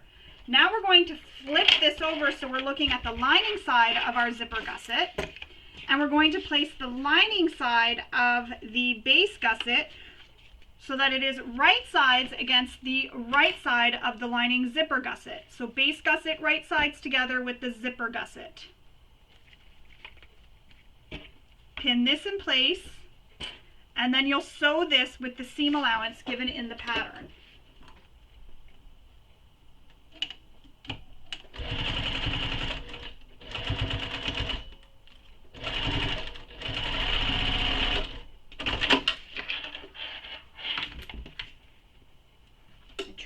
threads. Now we're going to take the exterior gusset and the lining base gusset and we're going to press them away from the zipper gusset. And then we will top stitch these. And you're top stitching on the base gusset because they're pressed towards the base.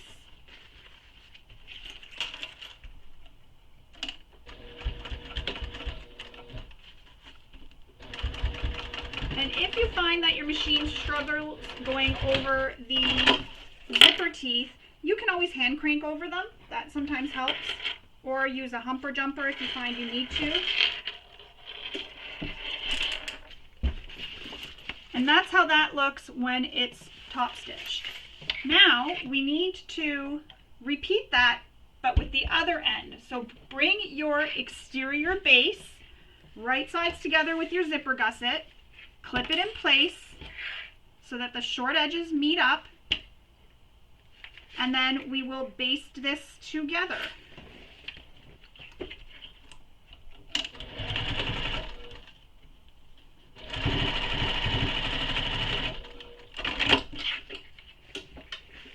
Flip it over. Again, lining will come right sides together with the zipper gusset.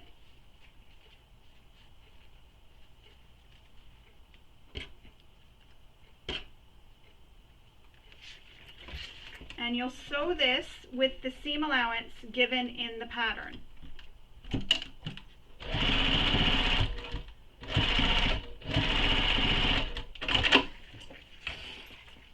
Now, it's going to look like this, and you're probably wondering, how do we get that so that it's not like that? You just turn it right sides out, and there you have it. It's a big circle now.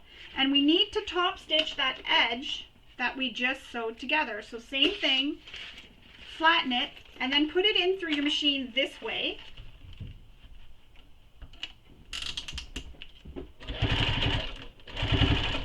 And top stitch all the way across.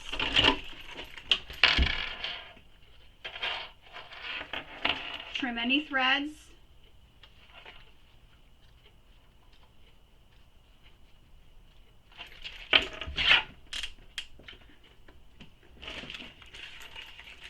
And that's how it looks so far. Now we need to baste these edges of the gusset together.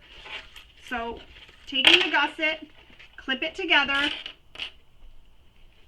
because you don't want these open, you want them basted together. Because remember, we're binding this bag.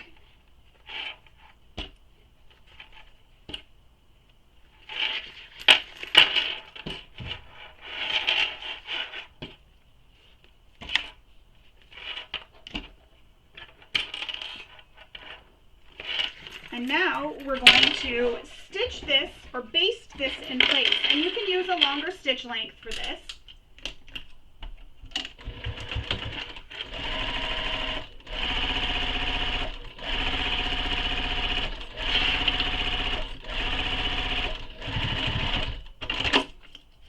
One side, and then the second side.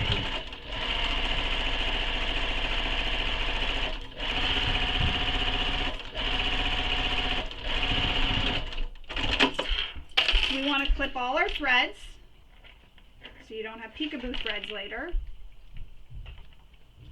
And any that you may have missed earlier too, this is a good time to clip them away. So any that you may have missed when you were clipping away your top stitching.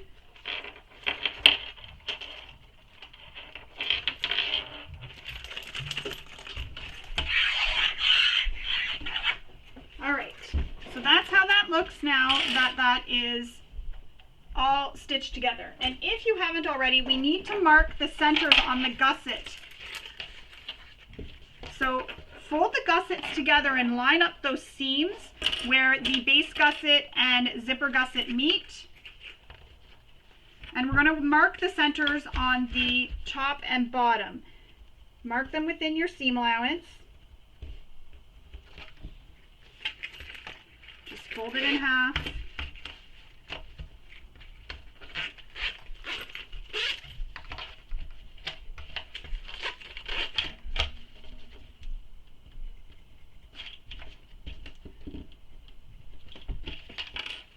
I'll do is I'll open this back up and I'll draw them a little bit darker so I can see them better. And we also need to mark the centers of our panels. I'm going to go off camera and mark that so I can use my ruler. I'll be right back. Alright, so while I was off camera making those center marks on all my panels, I also went ahead to the next step, which is making marks on the corners. So there's little squares you need to make on the corner of your two main panels. So I went ahead and did that, and then we have to trim out. So we have to cut those little squares, and you don't want to cut any further than what the instructions say. So you're just going to cut all those little squares off. And I have made another one of Country Cow's patterns, and it's the same method for this, and I love how nice the corners turn out with this method. Get really nice sharp corners.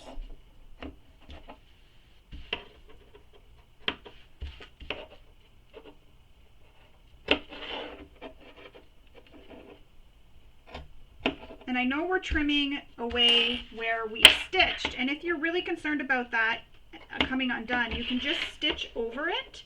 So go up a bit away from where you did the stitching and then back stitch, and then go all the way down to the end and then back stitch at the end, and that'll just lock in those previous stitches. So start a little bit before where the square is cut.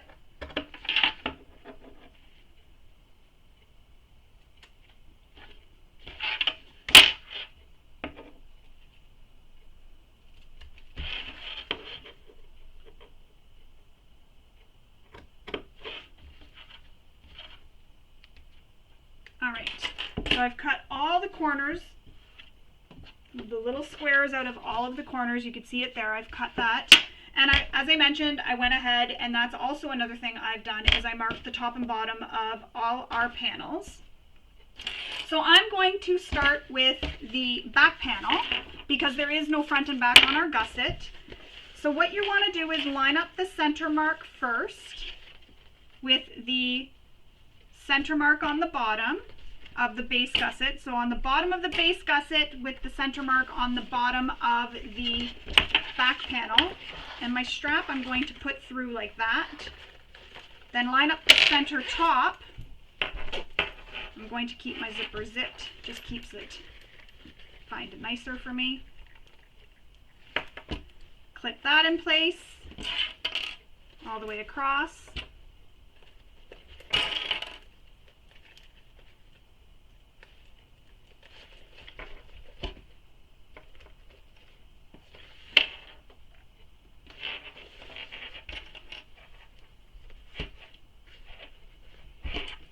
Now we're going to just want to make sure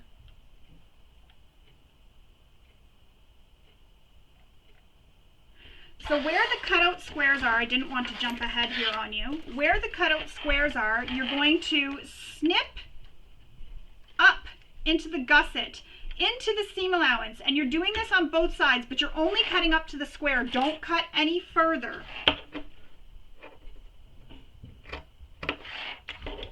And I know I pinned the top, but we're just working on the bottom right now. So I made those snips right here. So there's the square. I made the snip into the gusset. I didn't go any further. So now I'm going to sew that with the seam allowance given in the pattern, starting and stopping at that snip or that square. And don't forget to back stitch at start and stop. It's very important to back stitch at start and stop. So again, going up to that square and back stitching. So now we have a piece that is attached to the bottom gusset. You'll see where I snipped here. You can see it right there. You can see it, it's snipped. Now we're going to have the top matched and repeat that same thing we did on the bottom. So clip it all the way across at the top and then snip into the base gusset just where that square is and not going any further than the square. And then stitch across again using the seam allowance, starting at that square that we cut out all the way across. Make sure your strap is out of the way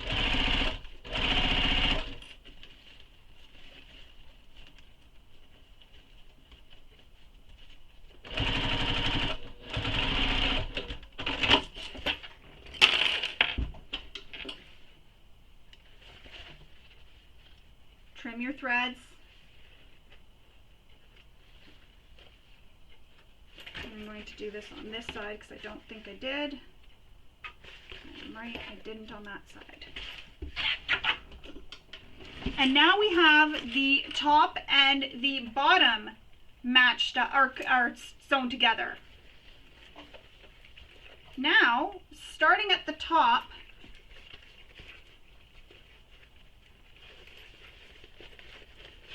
you're going to pull the side so that it's like this, and you'll notice when you pull it, so here's my gusset, I'm going to take the tops and I'm going to press it, and see how naturally your gusset curves and it naturally wants to go how that square is. So flatten it out and line up the sides with the side panel of the exterior gusset.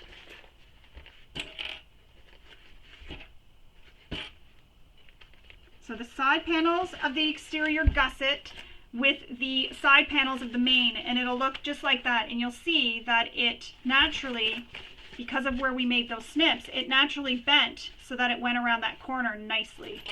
And I'm going to do that on both sides. So I just take it, hold where those cutouts are, and I pull. And just give it a little pull, and you'll see that it naturally goes out. It's such a great little design feature, or I don't know what you would call it, but construction feature to get really nice corners. I really like it. So now we're going to sew the sides with the seam allowance given in the pattern, again starting and stopping at that cutout.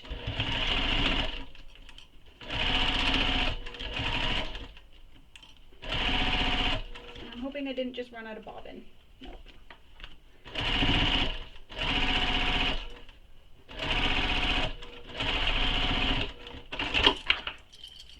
One side sewn together. Now we're going to repeat that for the second side.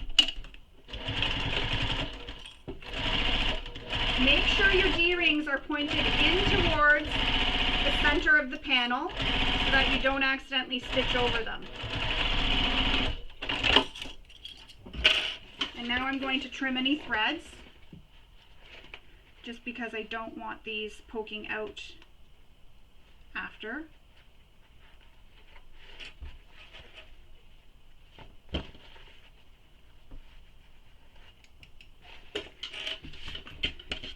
Just going to move that, and you'll notice if you just take this now and just quickly turn it so that it is right sides out, you can see how crisp those corners are. Like beautiful crisp corners. It's perfect. Now we're going to repeat that whole process to attach the front panel. So I'm just going to roll up my strap here.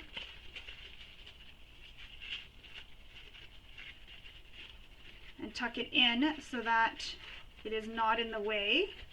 So I'm just rolled it up, tucking it in. Now you want to make sure you attach this so that it is right sides up. You don't want your pocket upside down. So my strap, this is the top of my strap, and this is the top of my pocket. I want them both at the top. So you can always write a little T so you know where the top is. Write it with a pen that you can erase with water, or with your iron if you're using material that you can iron. So here I've lined up the center of the zipper gusset with the center of the top of the main gusset, or the main panel, sorry. I'm going to line up the bottom as well, center marks lined up.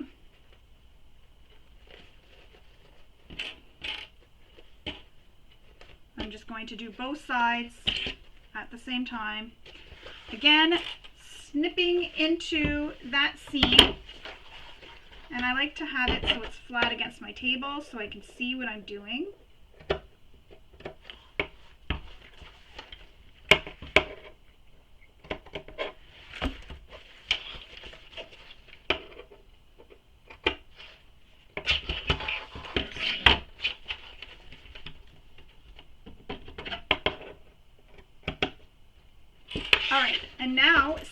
we did previously. We're going to start and stop sewing where that little square is. So start sewing, and you may find this a little bit more tricky because you do have one panel already attached. But just take your time, you can do it.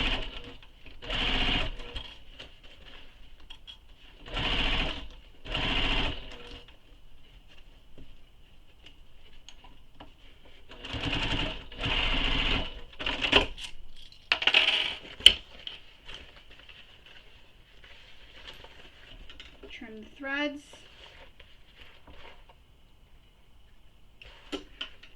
Do that for the bottom.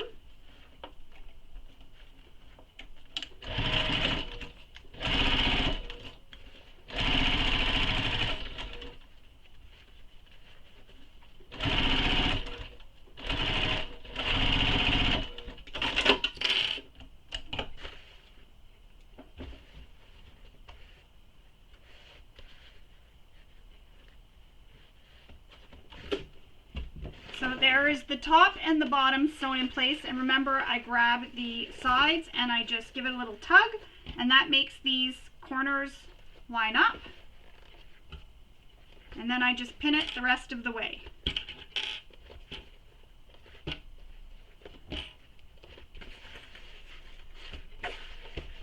Do that for both sides.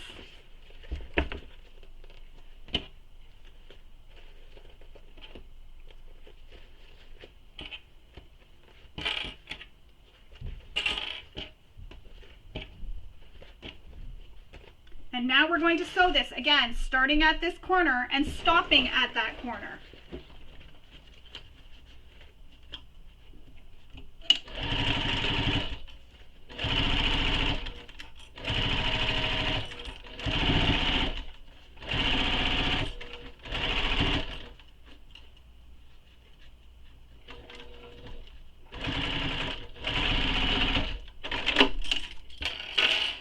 And then the second side.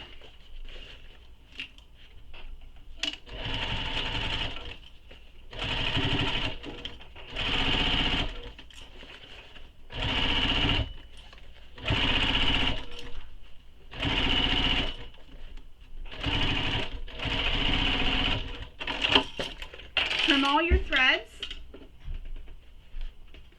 This is a good time to make sure any fraying that happened is trimmed up too. You don't want that getting peekabooing after.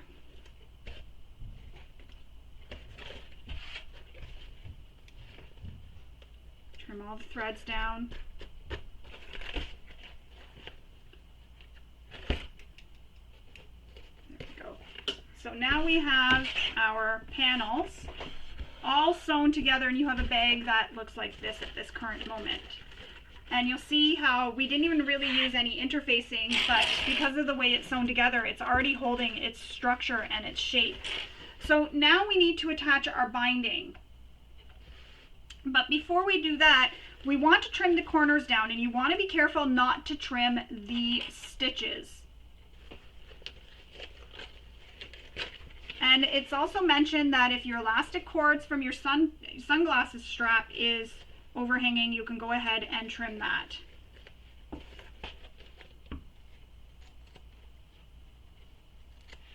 So we're just trimming our corners. Careful not to clip those stitches. Oops. If you do, as I mentioned previously, you can just go back and stitch back over that area that you accidentally trimmed. So I cut all the corners.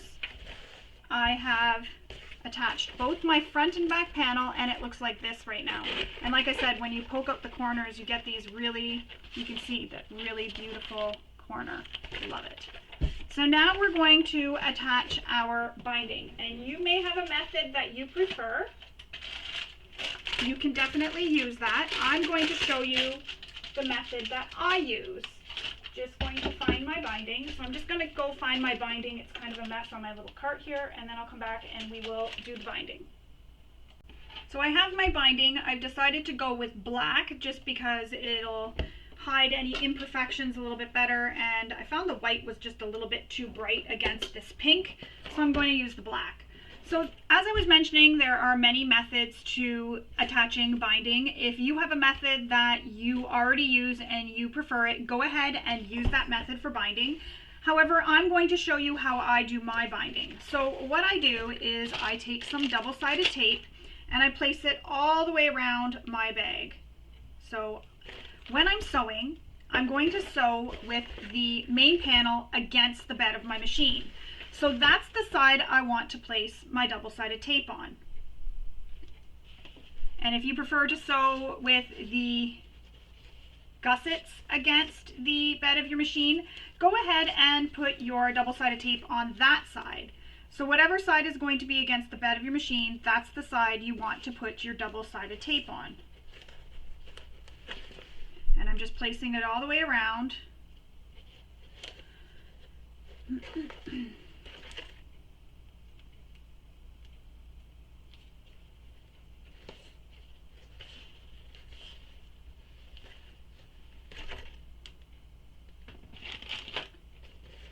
Make sure it's stuck down. So now I'm removing one of the paper backings off one end, and I'm starting at the top here, but you know what? I'm going to go at the bottom. That's where I want my seam to be, at the bottom of my bag. So in the middle, place the binding just over the edge of the middle. So here's my middle right here, and I have it going over, and it'll make sense in a moment when we get all the way around why I did that. And I'm making sure the seam is right in the middle of my binding. Remove the other paper backing, and then you're going to bring your binding around to the other side. And you're going to create a corner where it's going to be folded over itself. So you're going to get a nice little fold there in the corner. And what you'll do is, as you're coming around the corner, it creates like a mitered corner. And you can see it there. Sort of like when you're quilting, if you've done quilting, you're kind of going to push it that way, but your binding is already all folded.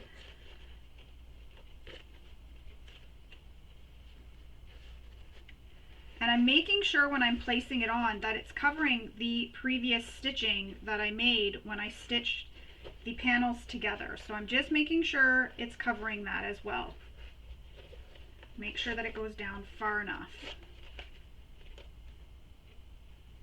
So remember, the center seam of the binding is against the edge of the bag. Now I'm at that second corner. So again, bring it around the corner and then fold that seam in the corner so it ends up overlapping. And I'll show you one more time once I get this all attached. I'll show you how it looks once we're done. So here's the corner. Bring it around so that it folds over, and then see how I get it? It almost looks like a little triangle in the corner. That's what I do. So I bring it around, make sure the seam is in the center of my binding.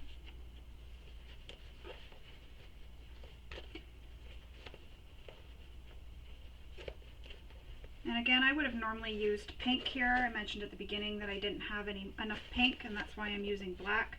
Normally I would use a pink binding or something that matches, even a rainbow binding. You can do this with fold over elastic.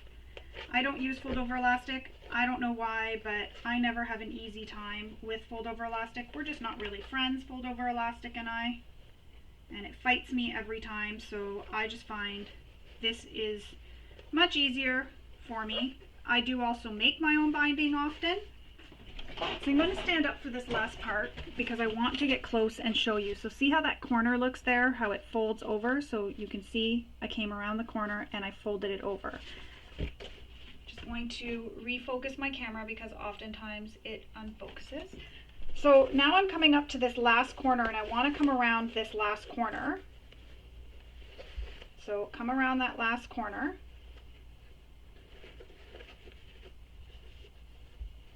Get it taped into place, and then when I know that I have enough, I'm going to snip it because I've got it overlapping. Now I'm going to fold or open up my binding so it's all the way open. See how it's open all the way? And I'm going to fold the edge I just cut, and I'm going to press it. Then I'm going to take this binding that we pressed down originally and pull it up off the tape. And I'm going to place it inside this edge. So I'm going to cut it a bit because it's just a smidge too long. I don't like how long it is, so I'm cutting it. And then what we're doing is the one that we folded, we're wrapping it in. So see how it's under and I've still got this one open. So the one underneath is still folded. This one's open. I wrap that side or that wing under the bottom one. And you can use a clip here if it helps. Put a clip. And then wrap the other edge over. And what we're doing here is we're enclosing all the raw edges. So see how that looks? How there's, you can see the fold, but I folded it under and around. So there is no raw edges showing at all. All the raw edges are enclosed inside. Now I'm going to place clips all the way around. And if you're finding that this binding here isn't lining up nice or it's sort of uneven, you can adjust it like I just did there. So that needs to be adjusted a bit more because it's not tucked in enough.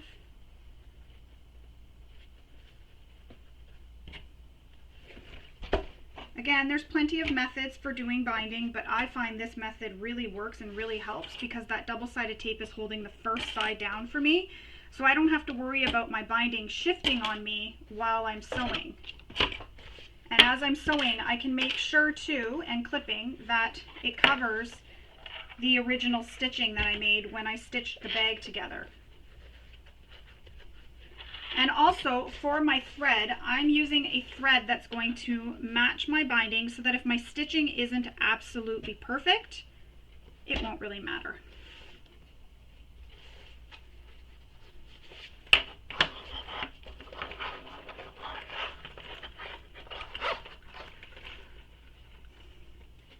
And also to note, the zipper pulls that I'm using are from Country Cow Designs.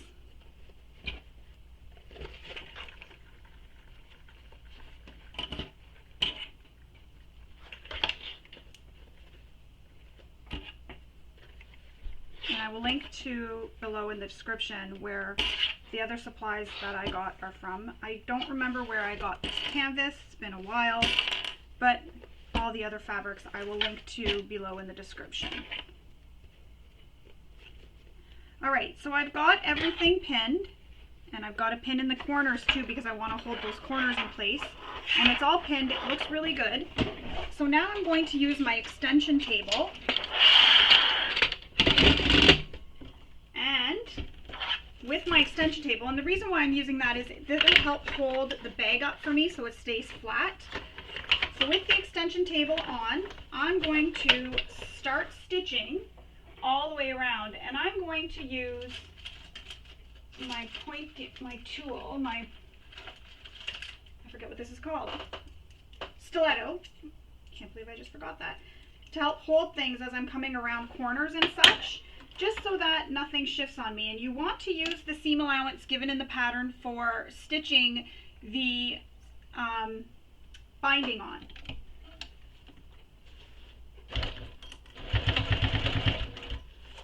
And just go all the way around.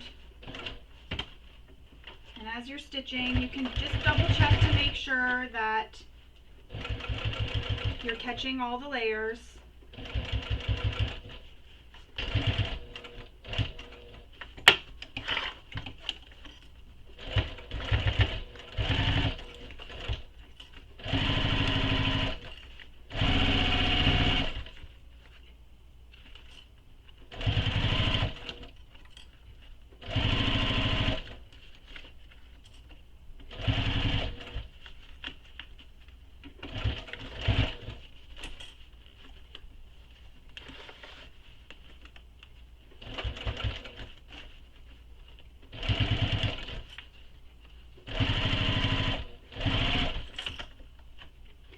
Sometimes if I'm stitching around and I find that something has been missed somewhere along the way, I'll go back and restitch.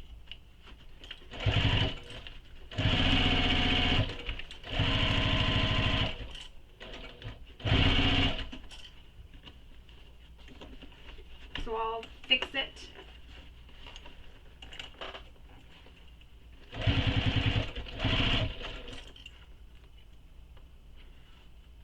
And even in these corners, I end up folding over as I'm approaching those corners. I end up folding it over. So just look to see if I caught all the binding, which I did. Nothing was missed. Trim your threads.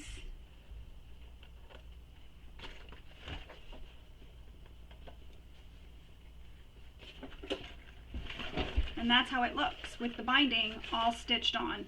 So we have the binding, it covers all your raw edges. So I'm going to go off camera and I'm going to complete the add the binding, to the second side, then we'll come back and we'll finish up. I figure you don't need to sit and watch me sew this a second time, I mean. If you need to see that again, you can just rewind the video and go back. I'm also going to include that little tutorial I have for attaching binding to a bag. It shows you how I made binding and also shows you how to attach the binding as well. So that'll be linked below in the description, as well as many other helpful tutorials too. So I'm going to go add the binding to my second side and then I'll come back and we will continue on. So I've added or attached the second side of binding, so now my bag is all done. We need to turn it right sides out.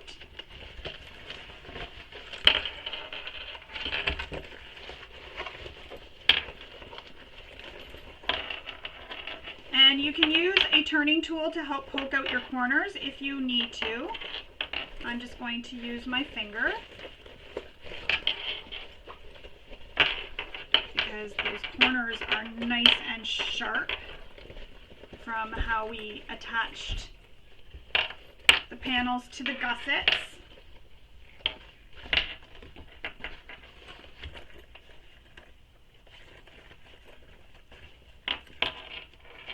I won't spend too much time adjusting it because you don't need to sit and watch me do that on camera, but once you get it all turned out, you can give it a nice press. Sometimes I find with these kind of bags we need to add clips all the way around or press it with your iron. I can't press with my iron because I used vinyl, but this is the large. How pretty is it so far? I love it. It's beautiful. Such a cute little bag. A good little bag for the day out. And this is the large, so the small is a nice little compact size, but this would be enough to hold my wallet, my EpiPen, everything that I need for a day out. Just a quick little outing. So I will add clips to it after when I finish this tutorial, but now we need to add our hardware. And I need to grab my hardware because I realized I grabbed the wrong size. So I'll be back. I'm just going to go grab the hardware that is the correct size for this. Alright, so I've got the right size hardware. Now we need to attach that hardware to our strap.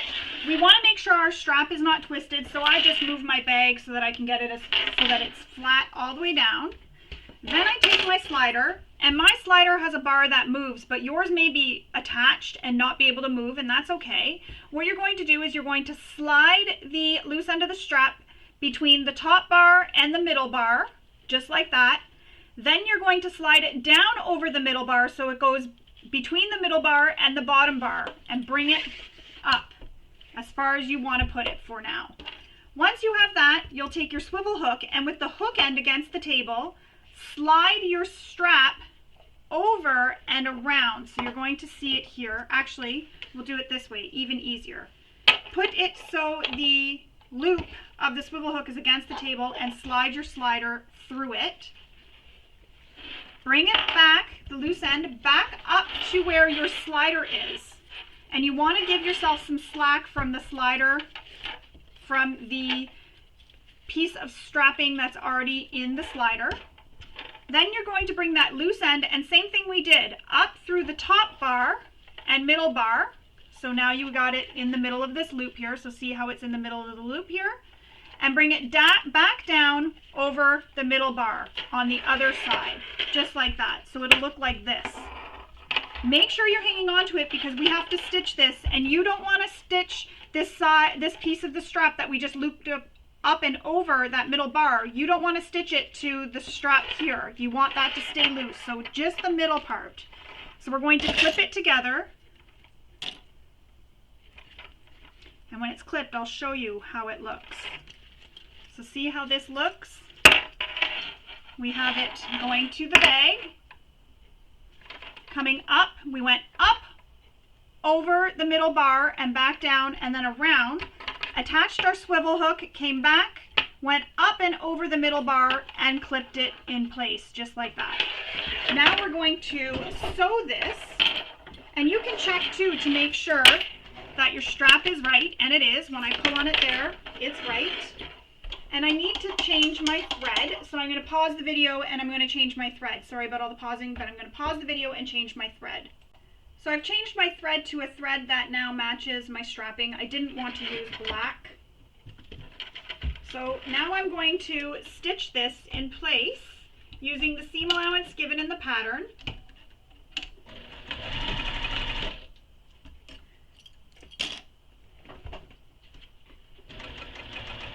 And I like to back stitch a couple times over it. And I'm going to sew a box with an X.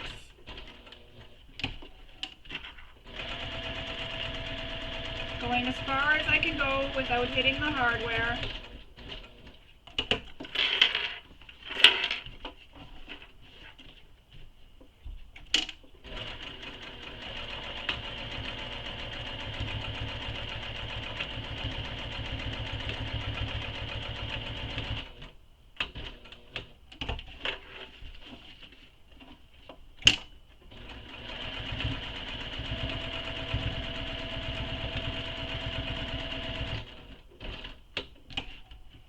And now I'm going to sew that X.